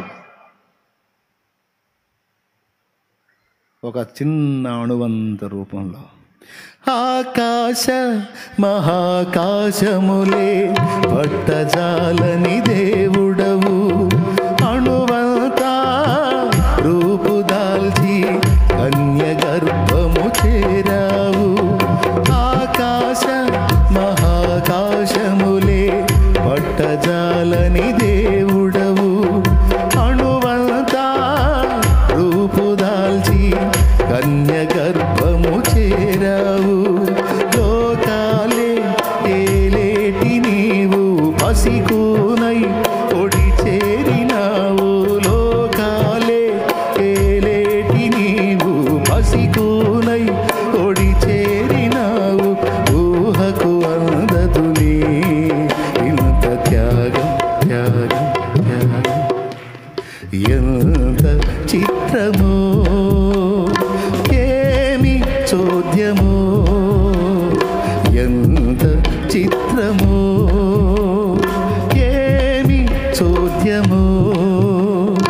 యేసయ్యా నీ జననం ఎంత చిత్రమో, యేసయ్యా నీ ఆగమనం ఎంత చోద్యమో. స్తోత్రం. మీకేమనిపిస్తుంది? ఏమండి? ఆకాశ మహాకాశాలు పట్టజాలని వాడు అన్నిటికంటే చిన్నదైన భూగ్రహం మీదకి వస్తున్నాడు. దానికోసం తను తాను తగ్గించుకున్నాడు. అన్నిటికంటే అట్టడుగునున్నది భూమి అనుకుందాం, భూమి కింద ఉన్నది ఇక పాతాళం అనుకోండి. ఈ భూగ్రహం మీదకి వచ్చి ఘోరమైన అవమానాలు పొందడానికి వస్తున్నాడు. కిరీటాలు ధరించి పెత్తనం చేయడానికి కాదు, ఉమ్ములు ఊహించుకోవటానికి, దూషణను సహించడానికి, అన్యాయపు తీర్పును పొందడానికి, పాపుల పాప భారాన్ని మీద ఎత్తుకోవడానికి, అతి ఘోరమైన క్రూరమైన శిలువ మరణము పొందటానికి వస్తున్నాడంటే మనకే మైండ్ పోతుంది. దూతలకు పోదు. ఇప్పుడు పోయిద్దా పోదా? క్లారిటీ రాదు, సిగ్గు రాదు.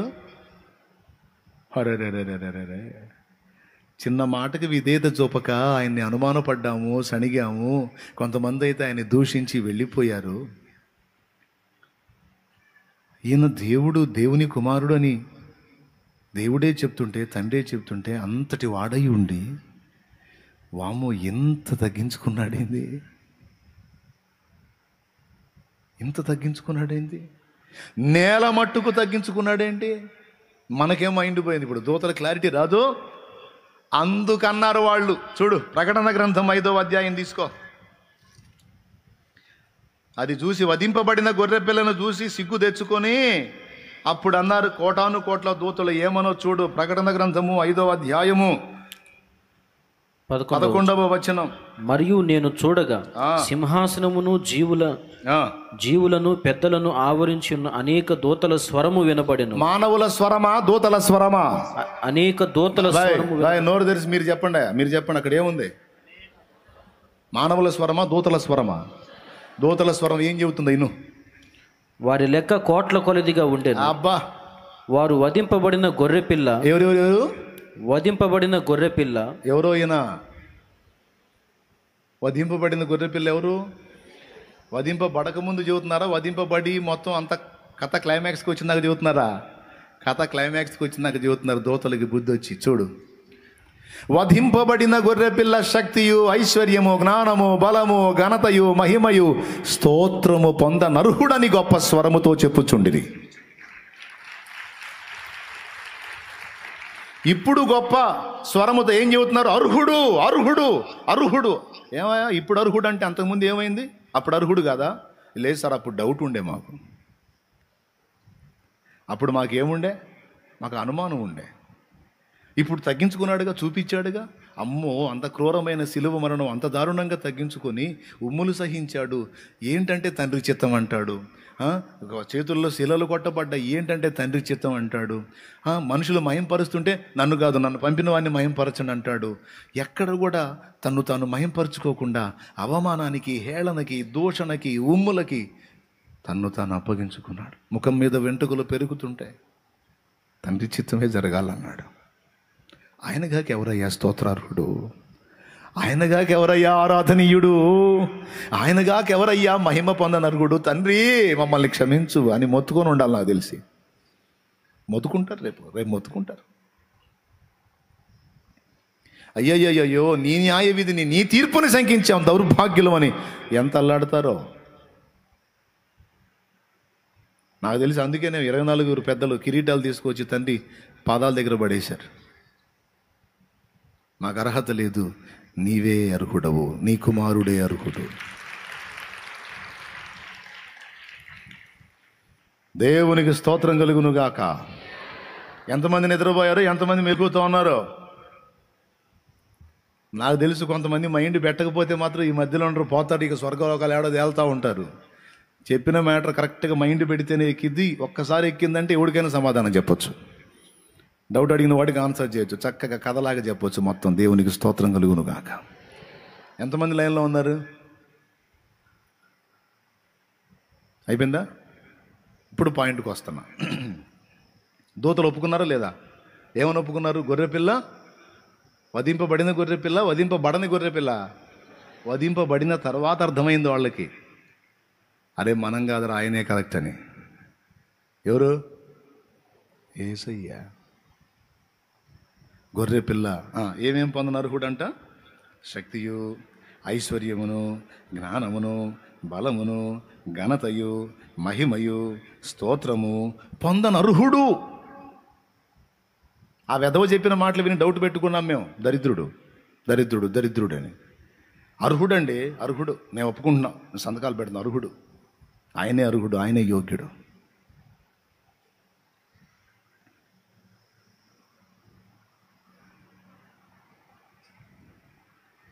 ఇప్పుడు వాళ్ళు పనికొస్తారా మరి? గొర్రెపిల్ల భార్యకి పనికిరారు. మరి ఇప్పుడు సరే భూలోక సంగతి చూద్దాం. ఈమె సంగతి ఏందో తేలుద్దాం. ఇప్పుడు దూతల లోకాలు పనికి రాకుండా అయిపోయినాయి. అందరిలో లోపాలు కనపడ్డాయి, దోషాలు కనపడ్డాయి. ఇక అది చెల్లలేదు.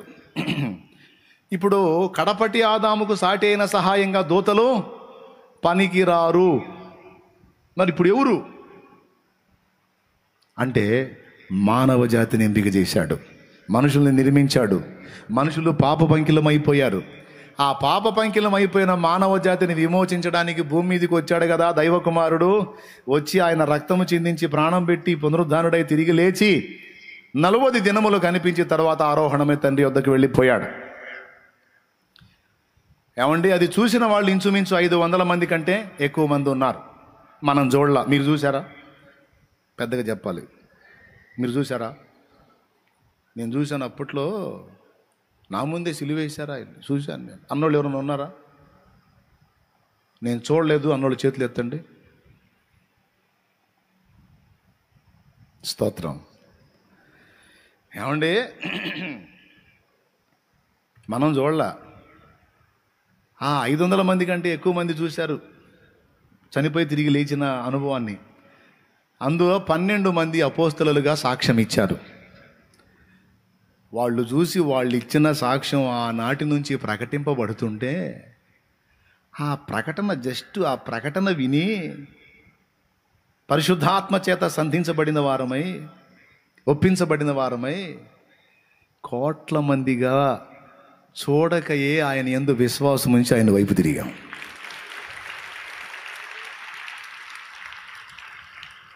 ఈ విశ్వాసాన్నే దేవుడు ఘనముగా ఎంచాడు.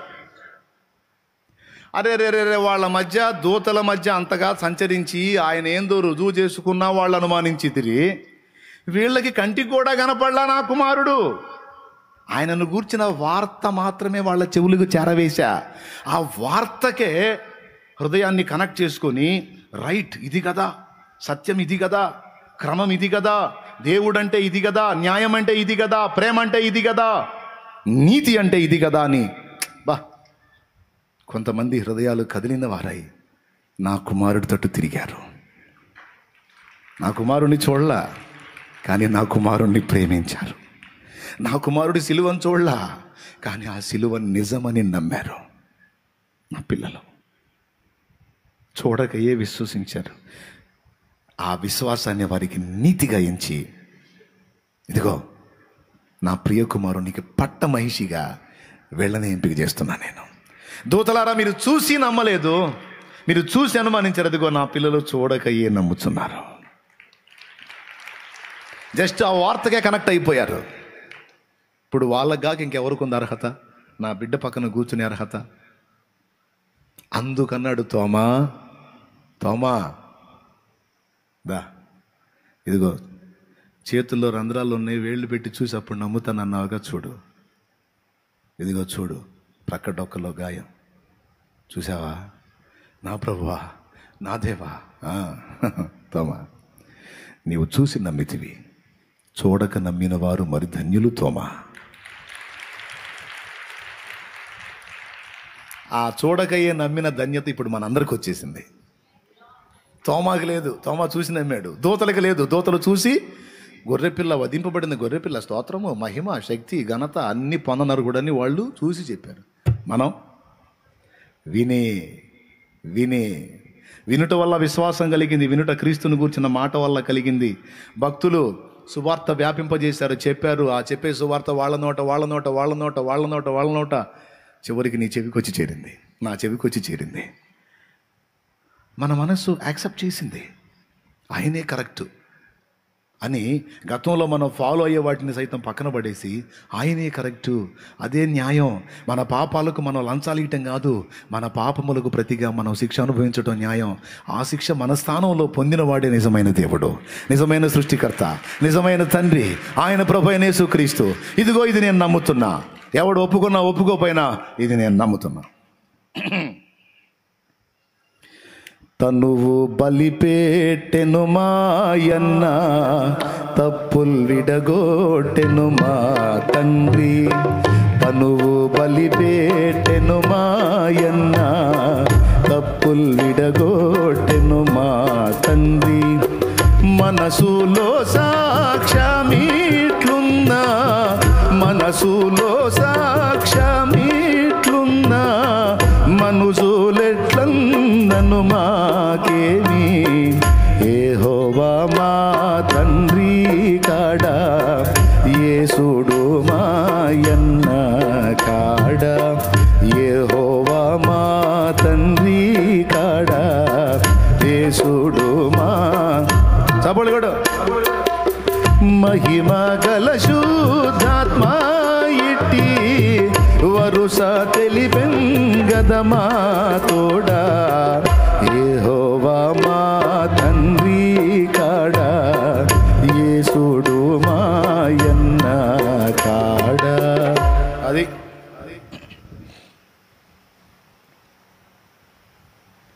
ఇప్పుడు చెప్పండి, నరుడు ఒంటరిగా ఉండటం మంచిది కాదు, వానికి సాటి అయిన సహాయం వాని కొరకు చేయదును అనుకున్నాడు. ఇప్పుడు సాటి అయిన సహాయం ఎవరు? దూతలా మనమా?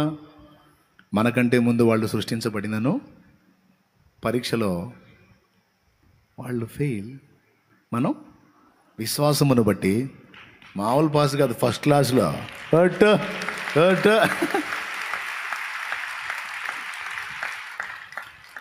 బైబుల్ అంతా కలిసి ఏం చెబుతుందా అంటే ఏం లేదు, ఒక పెళ్లి గురించి చెప్పాడు కానీ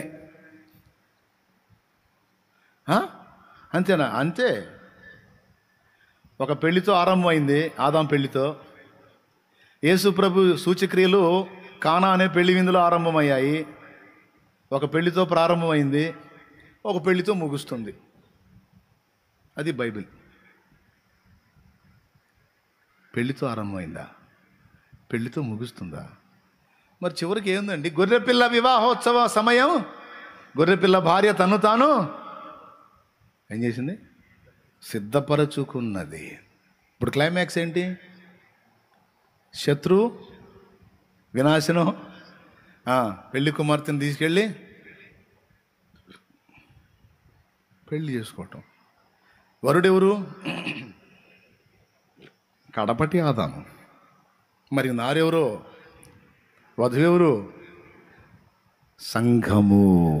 భూమి మీద సిద్ధపరచబడిన భక్త సమాజము అంటే మనం. ఎందుకు నరుడు ఒంటరిగా ఉండటం మంచిది కాదు?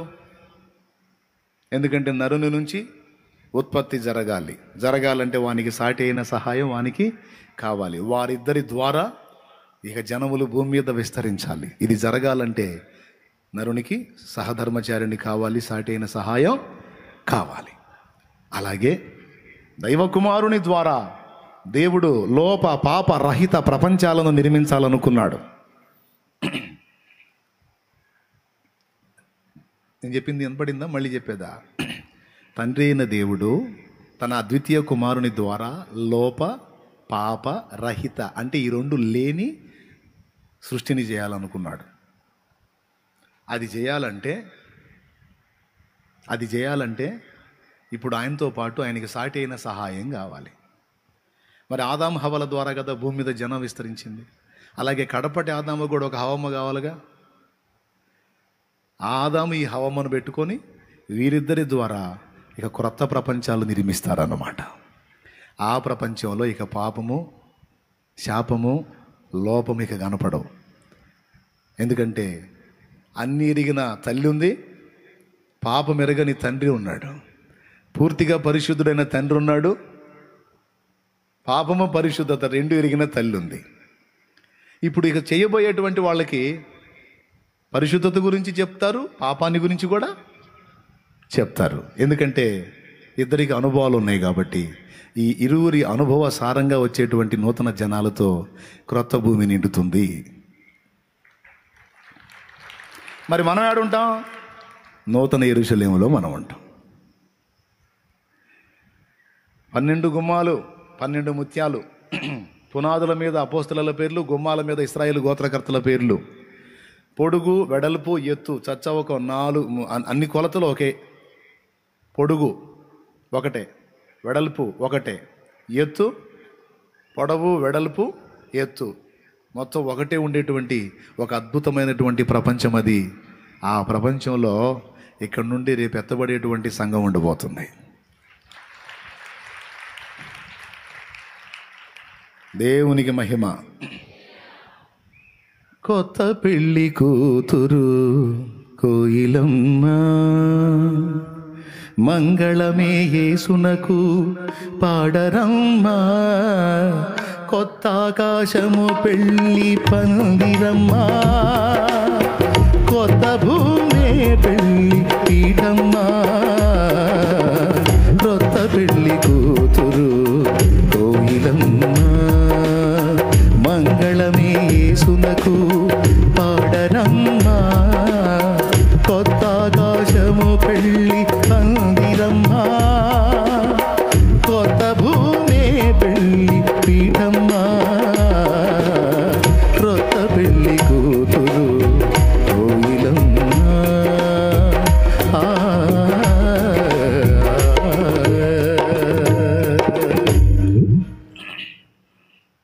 ఇదండి బైబిల్ సింపుల్గా చెప్పాలంటే. సింపుల్గా ఏం చెప్పారు నాయన, గంట సేపు చెప్తే. కానీ ఒక ప్రాముఖ్యమైన అంశాన్ని మీ దృష్టికి తీసుకొచ్చాను నేను. ఒకవేళ ఇది ఒక పర్యాయం నీకు అర్థం కాకపోతే నిజంగా నీకు తెలుసుకోవాలని ఉంటే, నిజంగా నీకు ఇంట్రెస్ట్ ఉంటే, ఇంటికి పోయిన తర్వాత మళ్ళీసారి ఇది మొత్తం పెట్టుకో. నేను 2 సార్లు 3 సార్లు మైండ్కి, హృదయానికి ఎక్కించుకో. ఎవరు అడిగినా సమాధానం చెబుతావు. ఎందుకు ఈ జగన్నాటకం అంతా? ఎందుకు అంటే గొర్రెపిల్లక భార్య కోసం. ఆమె ఎందుకు? ఎందుకంటే వారిద్దరి ద్వారా నూతన జనాంగాలు భూమి మీదికి రావడం. ఏ భూమి మీదికి? ఈ భూమి మీదిగా కాదు, క్రొత్త భూమి మీదికి. ఇక్కడ నుంచి ఈమె రెడీ అయిన తర్వాత, 1000 ఏళ్ల పాలన అయిన తర్వాత ఇక ఈ భూగ్రహం నిర్మూలమైపోయింది. మనం మహిమను ధరించుకుంటాం. మనము ఏసయ్య మనం. నీతోనే నా నివాసము, నిత్యము ఆనందమే. నవనవనాడే యవ్వన పొంగులన్నీ చూస్తానే వాడిపోతాయి. ఇది మనకి పర్మనెంట్ కాదు, టెంపరీ. జస్ట్ సరుకు రెడీ అయింది, ఆకే దీన్ని ఇట్ట పెట్టాడు. సరుకు రెడీ అయ్యి మొత్తం డిక్లేర్ అయితే ఇది మారిపోయింది. పంచభూతములు మహావేంద్రంతో లయమైపోతాయి. ఇప్పటికే మన వాళ్ళు చాలామంది పరదేశ మహిమకు చేరారు. ఆ సమయం కోసం ఎదురు చూస్తున్నారు. ఇంకా కొద్ది కాలం తర్వాత మనం కూడా, మన సేవా దినాలు కంప్లీట్ అయినాయి అంటే మనం కూడా జంపు. ఎక్కడికి? అక్కడికి. ఉండమన్నా ఉండదు కాదు ఇక్కడ. ఒకవేళ బయలుకు మనం ఉండగానే రాకడొచ్చింది అనుకో, చచ్చే అవసరం లేదు. శరీరం మార్పు చెంది ఆరోహణమై వెళ్ళొచ్చు అక్కడికి. ఓకేనా? ప్రాణం తీసుకున్నా పరదైస్కి, పరిశుద్ధులందరి మధ్యలోకి. ఒకవేళ ప్రాణం ఉంచి ఆయన రాకడొచ్చినా ఎత్తబడి 3వ ఆకాశానికి ఎత్తబడతాం. అక్కడి నుంచి తీసుకెళ్తాడు. న్యాయపీఠం తీర్పు అయిపోయింది. తర్వాత పెళ్లి విందు. ఇదంతా కహానీలు, కథలు అనుకోవాకండి. నగ్న సత్యం నిజంగా జరగబోతుంది. నిజంగా జరిగిద్ది. కొంతమంది సోదోళ్ళకి ఎంత చెప్పినా ఎక్కదు. నేనేం చేయమంటే అది నిజం. కొంతమంది సోదోళ్ళు ఉంటారు, ఒక పక్క జ్యోతి ఉంటే ఒక పక్క అంటుంటారు. అన్ని కర్మ అనుభవించు, చేయగలిగింది. కానీ జరగబోతుంది మాత్రం ఇదే. టోటల్గా బైబిల్ అంతటిని గురించి 2 ముక్కల్లో చెప్పాలంటే, స్త్రీ నిర్మాణం కోసమే ఇంత కథ చేశాడన్నమాట. ఆల్రెడీ దైవకుమారుడు ఉన్నాడు. ఇప్పుడు ఆయనకి సాటి అయిన సహాయం నిర్మాణం కోసం ఇదంతా అయిపోయింది. అర్థమైందా? ఇప్పుడు 3 సార్లు చెప్పా ఈ మొక్క. ఏంటి బాబు బైబిల్ అంతా కలిసి చెప్తున్నది ఏమిటి అంటే, ఇది మొదటి అంశం అయిపోయింది. ఇప్పుడు 2వ అంశం ఉంది. అది నెక్స్ట్ కూటంలో చెప్తా. దేవునికి స్తోత్రం, హల్లెలూయా. ఇప్పుడు మీరు అందరూ ఎంతమంది సంతోషంగా ఉన్నారు? ఎందుకు సంతోషంగా ఉన్నారు? మనం క్వాలిఫై అయినందుగా, విశ్వాసాన్ని బట్టి మనం గొప్ప ఆధిక్యతను పొందుతున్నాం. మనం విశ్వాసమే మరి మనందరికీ రేపు మెప్పు, మహిమ, ఘనత కారణం. స్త్రీలు ఆమెను చూచి ధన్యురాలందరూ. రేపు సంఘం ఎత్తబడ్డ తర్వాత కోటాను కోట్ల దేవదూతల ప్రపంచాల్లో దూతలందరూ వస్తారు. వాళ్ళు వాళ్ళ మహిమలు మామూలుగా ఉండవు. వాళ్ళందరూ వస్తారు.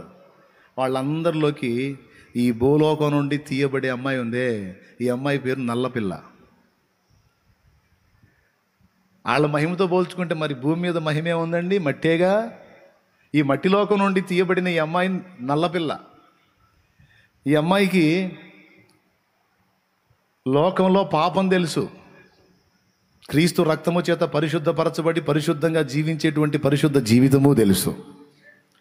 అందుకే పరమగీతంలో అంది, నల్లని దాననని నన్ను చిన్న చూపులు, నేను ఎండ తగిలిన దానను. నాకు అన్ని అనుభవాలు ఉన్నాయి. నిలబడిద్ది సంఘం కూడా. ఆ కోటాను కోట్ల ప్రపంచాల్లో ఉన్న దూతల ప్రపంచాల్లో ఆ మొత్తం వచ్చేస్తారు. వాళ్ళందరూ వచ్చేస్తారు. అన్ని బ్యాచ్లు వచ్చేస్తాయి అక్కడికి. అయితే రారాజు ఎవరిని కోరుకుంటాడో తెలుసా? మనల్నే.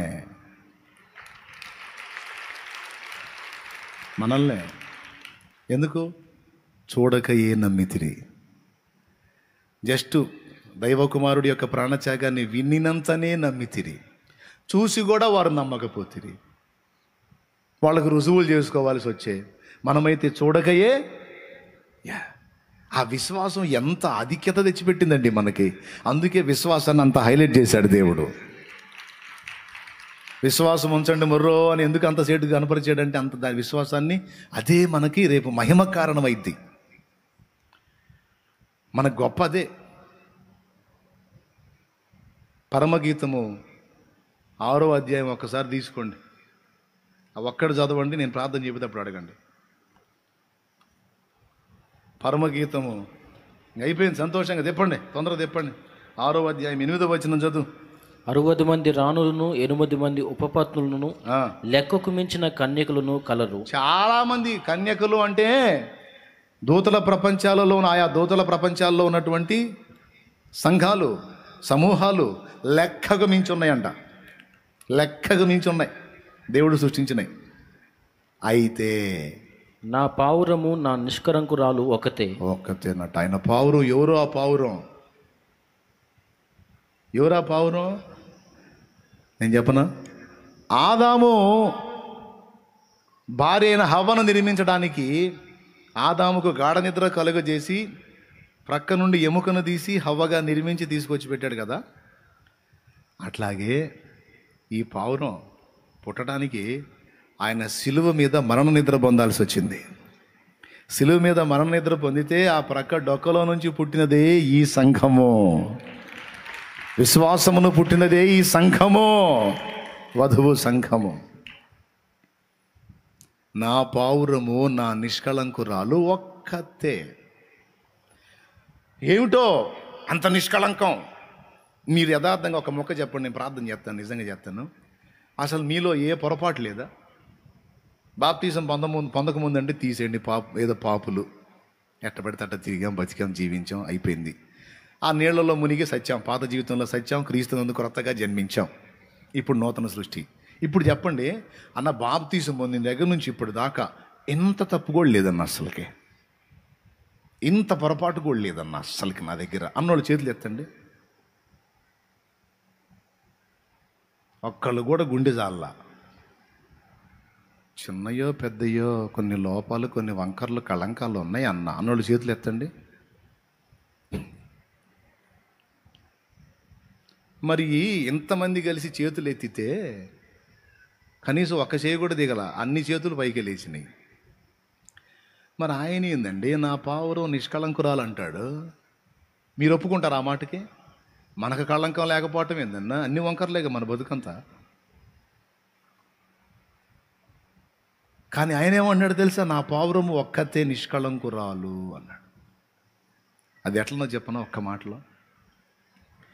కోపతాపాన ఆవేశాలతో చిన్నయో పెద్దయో లోపాలు, పొరపాట్లు జరిగితే మళ్ళీ ఆయన రక్తం దగ్గరికి వచ్చి వారం వారం ప్రభు బల్ల దగ్గర అదే ఒప్పుకొని, అయ్యో అయ్యా దోషులం ప్రభా, పాపులం, పొరపాటు జరిగింది, ఇది పాపం ప్రభా, ఇది తప్పు నాయనా, నీ ప్రేమను ఆధారం చేసుకుని ఏముందిలే, ఏమంటాడులే నిర్లక్ష్యంతో దరిద్రపు కొట్టుతో నీ పని చేశాను, నన్ను క్షమించయ్యా, ఇంకా నేను చేయను తండ్రోయ్, నేను నీ కొరకు నీతిగా బతకాలనుకుంటున్నాను మొర్రోయ్ అని చెప్పని దేవుని ముందు నానా రకాలుగా మొత్తుకొని ప్రార్థన చేసి ఏడ్చి కన్నీరు గారుతాం.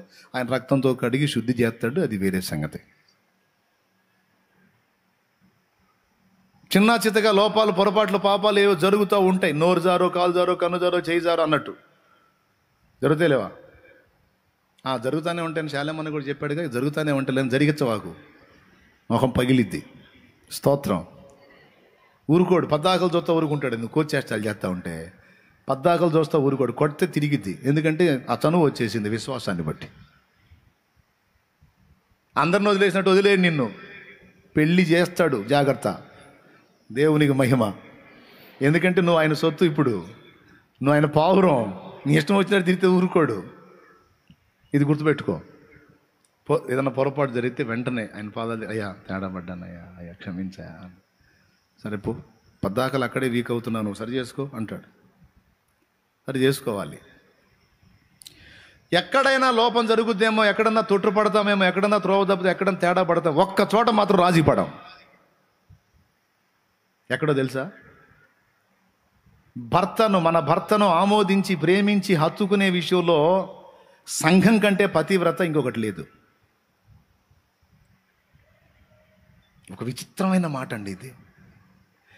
భార్యలారా మీ భర్తలకు లోబడి ఉండండి అని, ఫలానావలాగా మీరు ఇట్టు ఉండండి, ఫలానావలాగా మీరు ఇలా చేయండి అని ఆయన చూపించడానికట పరిశుద్ధాత్మకి ఏ ఒక్క స్త్రీ కనపడలేదట.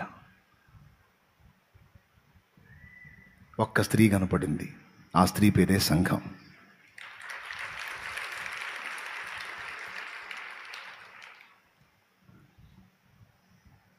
వినండి, పురుషులారా మీ భార్యల్ని ప్రేమించండి అన్నాడు కదా, అక్కడ క్రీస్తుని చూపించాడు. క్రీస్తు వలె మీరు కూడా మీ భార్యలను ప్రేమించండి. పక్కలను ప్రేమించకండి. ఎవరిని ప్రేమించాలి? భార్యలను ప్రేమించండి. అలాగే స్త్రీలారా మీరు మీ స్వపురుషులకు అటువలే సంఘము కూడా క్రీస్తుకు లోబడుతుంది అని అన్నాడు. అంటే దీన్ని ఈజీగా చెప్పాలంటే, మన క్యారెక్టర్లో చిన్న చిన్న లోటుపాట్లు జరుగుతుండొచ్చు, కానీ ఒక్క విషయంలో మాత్రం నిద్రలో కూడా ఒప్పుకోం. ఏ విషయంలో తెలుసా? యేసుగాక మరొక దానిని అంగీకరించడం విషయంలో మాత్రం సచ్చినా ఒప్పుకోం. అవునా కాదా? కళలో వచ్చినా సరే అది పీడకలే మనకి. యేసును కాక మరి ఇంకో దాన్ని మొక్కుతున్నట్టు వచ్చిందంటే మాత్రం మనకి ఎట్టుంటుంది? అది ఉలిక్కి పడలేచ్చి, ఏది నాకు ఎట్టండి దరిద్రపు కళ వచ్చింది ఏంటి? నా ప్రాణప్రియుడు నా ప్రభువుని గాక కలలో కూడా మరొక దాన్ని తలవను.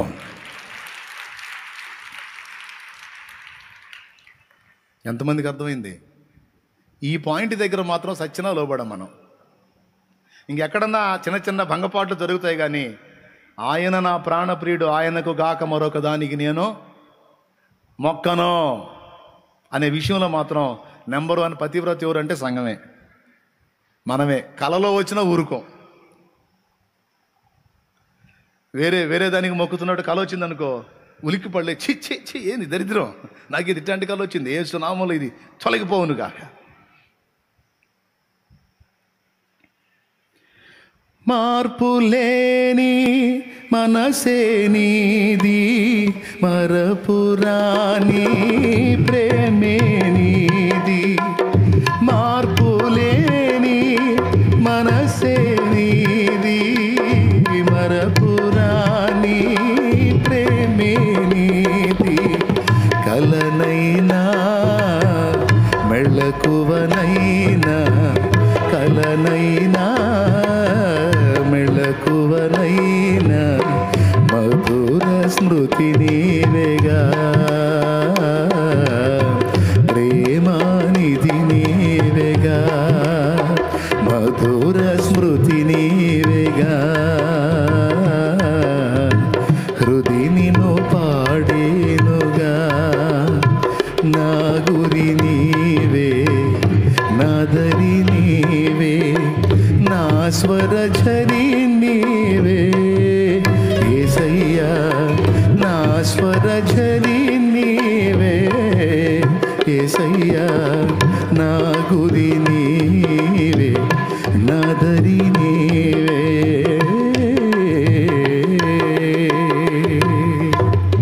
దేవునికి మహిమ. నువ్వు ఒప్పుకుంటావా నీ కల్లోకి ఇంకొక దానికి మొక్కుతున్నట్టు వస్తే, విగ్రహానికి మొక్కుతున్నట్టు వస్తే నువ్వు ఒప్పుకుంటావు నీ కల్లో? అస్సలు మాట్లాడే పని లేదన్న వాళ్ళు చేతులు ఎత్తండి. నిద్రలో కూడా నా వల్ల కాదన్న. ఒకవేళ అట్టంటే కళ వచ్చినా సరే పీడకలే, అది దెయ్యం కళ అని ఒప్పుకుంటాను నేను. ఏం దించేశారు అంతేనా? నేనైతే చాలాసేపు అట్నే ఉండేవాడిని రోబోలాగా. ఒప్పుకోము, మనల్లా కాదు, మనల్లాగా నిద్రలో కూడా.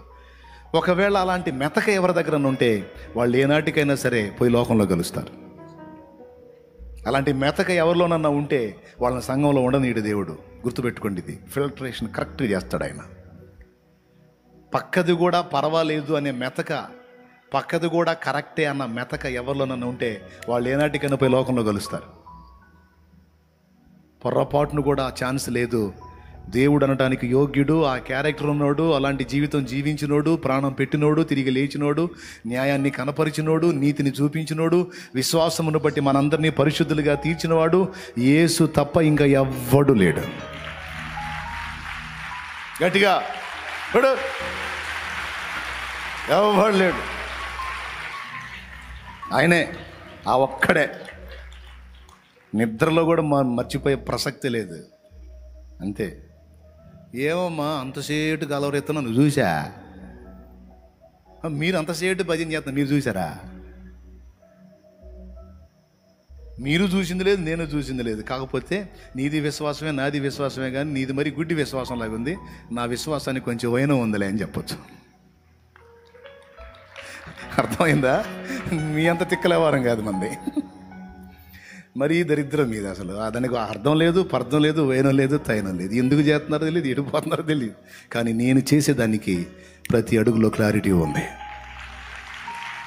వైనం ఉంది. ఆయన దేవుడు అంటే ఎందుకు దేవుడో చెప్పడానికి సామర్థ్యం ఉంది, అవకాశం ఉంది. ఏం చేశాడు మన కోసం అంటే ఇదిగో ఫలానా చేశాడు అని చెప్పడానికి ఆధారం మరి నీకుందా? ఇప్పుడు మా దానికి వెళ్ళి కూడా చూడండి, పొర్రపాటును కూడా జరగదు అది, నిద్రలో కూడా జరగదు అది. అంతే. అందుకన్నాడు నా పావురము ఒక్కతే, నా నిష్కళంకురాలు ఒక్కతే అన్నాడు. ఇక ఆమె మనసులో నాకు తప్ప మరెవ్వనికి స్థానం లేదు. ఆ ఒక్క పాయింట్తో భరిస్తున్నాడు మనల్ని. కొంతమంది ఏం తగాదలాడతారో, ఏం చేసావయ్యా నాకు, ఏం చేసావు అసలు, ఏంది కష్టాలేంది, బాధలేంది, అప్పులేంది, రోగాలేంది, ఈ సమస్యలేంది, ఆ కొడుకు అలాగే, ఈ కూతురు ఇలాగే, ఈ అమ్మాయికి ఇంకా పెళ్లి కావట్లేదు, ఏంది ఈ బాధలన్నీ, ఏంది ప్రభువా అని దేవుని ముందుకు వచ్చి తగాద, మామూలుగా తగాదాడరు. అప్పుడు ఎవరన్నా పక్కింటి వాళ్ళు వచ్చి మరి ఏమీ చేయలేదు అంటున్నావు, ఎందుకు వదిలేయచ్చు కంటే, ఏంది వదిలేది, నీకు చెప్పానేంది, కాదమ్మా ఇంతసేపు తిడుతున్నావు, ఎంతసేపు సణుగుతున్నావు, గందరగోళంగా మాట్లాడుతున్నావు, మరి ఏం చేసావు తెగ అడుగుతున్నావు, వదిలేయచ్చు కంటే ఏంది వదిలేసేది. ఆయన నా తండ్రి, నా ప్రభు, ఆయనతో తగాదాడుకుంటాను, ఆయనతో కయ్యం పెట్టుకుంటాను, లొల్లి చేసుకుంటాను, నా తండ్రిని తిరిగి నేను హత్తుకుంటాను. అలుగుతాను, కొట్లాడతాను, మాట్లాడతాను, గందరగోళం చేస్తాను, అయినా నేను ఆయన ఎందుకు వదిలిపెడతాను, ఆయన నన్ను ఎందుకు వదిలిపెడతాడు. ఏబు గ్రంథం చూడండి మీరు. ఇప్పుడు వదిలే అయిపోయింది.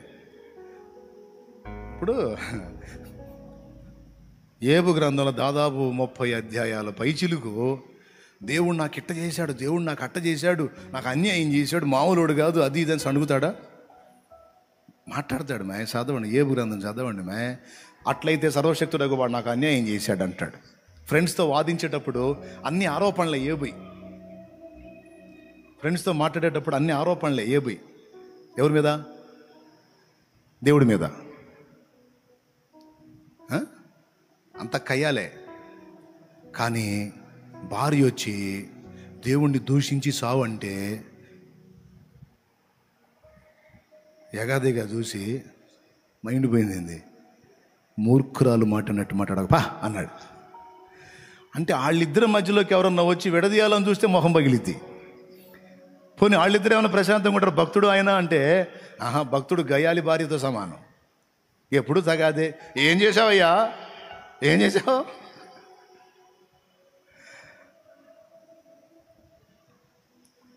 ఓ తమ్ముడు నా దగ్గరికి వచ్చాడు. ఆ రాక్షసి దాంతో తట్టుకోలేకపోతున్నాను, నన్ను అస్సలు నాకు నరకం కనపడుతుంది, అట్లా ఇట్లా అని తెగ చెప్తున్నాడు. తమ్ముడు ఇదేనా, ఇంకా క్యారెక్టర్ ఏమన్నా బ్యాడ్ ఉందంటే, అమ్మో అసలు అన్నో, అసలు ఆ విషయంలో అవకాశం లేదు అన్నావు. అసలు నేనంటే పడి సచ్చిద్ది, కాకపోతే ప్రశాంతంగా బతకనిట్లా నన్ను. పొర్రపాటును కూడా ఇంకొకరిని కనీసం అసలు ఆ మధ్య కనపడ్డ ఊరుకోదో, పొర్రపాటును అసలు నాకు అనుమానం లేదన్న ఆ విషయంలో మాత్రం నేనే దాని ప్రపంచం అంటాడు. మరి ఇంకేమన్నా ఆ ఒక్క పాయింట్ దగ్గర దాన్ని మోయాల్సి వచ్చిందన్నా నేను. ఎవరిని? భార్యని. ఏ పాయింట్ దగ్గర అంట? కలలో కూడా ఇంకొకటికి అవకాశం ఇదట, ఇతన్నే ప్రేమించిద్దంట. మరి అంత నమ్మకస్తురాలైన భార్య, కాకపోతే గయ్యాలి. ఏదన్నా కొదవైతే తగాదాడిద్ది, తెచ్చిపెట్టు, అంతేగా. ఆ కారణం చేత ఆమెను ఎందుకు ఎడబాయాలి, ఆమెను ఎందుకు వదిలించుకోవాలనుకుంటున్నావు? నీకు నమ్మకస్తురాలు కదా. నమ్మకస్తురాలే ఈ టార్చర్ తట్టుకోలేకపోతున్నా, ఎట్లా మాత్రం భరించకపోతే అంటే అంతేనంటావు అన్నా, అంతేనైనా పోనాయనా. ప్రభువు కూడా అలా భరిస్తున్నాడు మనల్ని ఆ ఒక్క పాయింట్ దగ్గర. పైకిలే.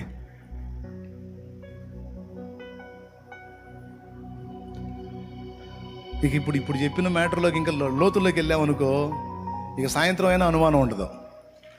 ఎందుకంటే అట్లా ఉంటుందిలే ఆ రిలేషను, ఆ వర్ణన అలా ఉంటుంది.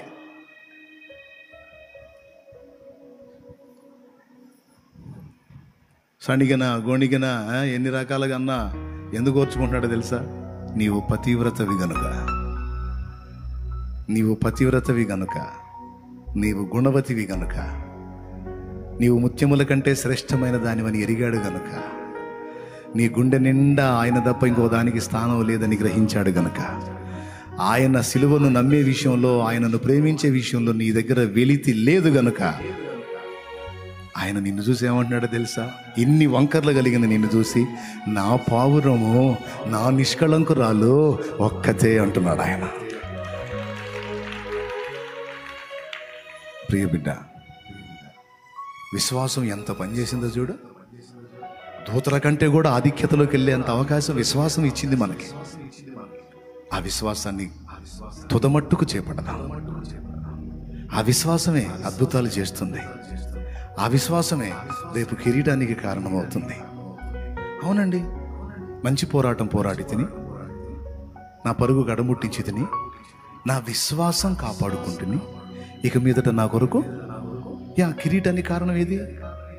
విశ్వాసమే. దూతల కంటే కూడా మనకు ఆధిక్యత రావడానికి కారణం విశ్వాసమే. అద్భుతాలు జరగడానికి కారణం నీ విశ్వాసం నిన్ను సిగ్గుపరచదు. దేవుని నమ్ము, దేవుని కార్యాలు చూస్తాం. ఆమేన్. ప్రార్థన చేసుకొని ముగించుకుందాం. మన దైవజనుడు ప్రార్థన చేస్తాడు. స్తోత్రములు స్తోత్రములు స్తోత్రములు స్తోత్రములు తండ్రి, ప్రేమ కలిగిన మా దేవా, నీకు వందనాలు, స్తుతులు, స్తోత్రాలయ్యా. ఈ పునరుద్ధానపు వేళ ఈ దాసును నిలవబెట్టుకునే నా తండ్రి, గత కాలపు సంభవాలను, అనేక మర్మాలను మాకు బయలుపరిచినందుకొరకే నీకు స్తోత్రాలయ్యా. యేసయ్యా, నీ యొక్క విశిష్టతను మరొకసారి మా ముందు ప్రత్యక్షపరిచినందుకొరకే నీకు స్తోత్రాలయ్యా. పరలోకంలో జరిగిన చరిత్ర అంతటినీ కళ్ళకు కట్టినట్టుగా ఓ కథలాగా మాకు బయలుపరిచినందుకొరకే నీకు స్తోత్రాలయ్యా. తండ్రి చిత్తాన్ని అనుదినం అనుక్షణం భూమి మీద నెరవేర్చిన మా తండ్రి, నీ వలె ఈ భూమి మీద మేము బ్రతకడానికి సహాయం దయచేయండి అయ్యా. విశ్వాసము ద్వారా నా తండ్రి నీకు కుమారులంగా, కుమార్తెలంగా మారి, ఆ విశ్వాసము ద్వారా ఎంత గొప్ప భాగ్యాన్ని పొందుకున్నామో, విశ్వాసము ఎంత అమూల్యమైనదో నా దేవా మాట్లాడావయ్యా, నీకు స్తోత్రాలు. కడవరకు ఈ విశ్వాసాన్ని నీ ఎడల కొనసాగించుకుంటూ ముందుకు కొనసాగడానికి సహాయం దయచేయండి అయ్యా. చూసి నమ్మిన వారి కంటే చూడక నమ్మిన వారు ధన్యులు అన్నావు నాయనా. ఆ లెక్కలోనికి మమ్మలను చేర్చినందుకు, ఆ భాగ్యాన్ని మాకు ఇచ్చినందుకు, మాలో ఈ విశ్వాసాన్ని పుట్టించినందుకు నీకు స్తోత్రాలయ్యా, వందనాలు నాయనా. ఇదే విధంగా ప్రతి మాటను విశ్వసిస్తున్నా తండ్రి, నీకు ఇష్టలమై బ్రతకడానికి సహాయం దయచేయండి. కలలో కూడా నా దేవా అన్య మార్గాన్ని ఊహించుకోకుండా, విగ్రహారాధన వైపు తిరగకుండా, ప్రతివ్రత ధర్మాన్ని పాటించే కృప, అంత గొప్ప భాగ్యం సంఘానికి మీరు ఇచ్చారయ్యా. నీకు స్తోత్రాలయ్యా. ఈరోజు మీరే మా మధ్యలో ఉండి నీ దాసుని ఆత్మ వశంలోనికి తీసుకొని మాట్లాడావయ్యా. నీకు వందనాలు తండ్రి. సాతాను సంబంధులంగా కాక నాయన నీ వలె బ్రతకాలయ్యా. మా మహిమను కాదయ్యా, నీ మహిమను కోరుకోవాలయ్యా. మా ఇష్టం కాదయ్యా, నీ ఇష్టం కోరుకోవాలయ్యా. అలాంటి జీవితం ఈ మాటలు విన్న ప్రతి ఒక్కరికి మీరు అనుగ్రహించండి నాయన. నీకే స్తోత్రాలయ్యా.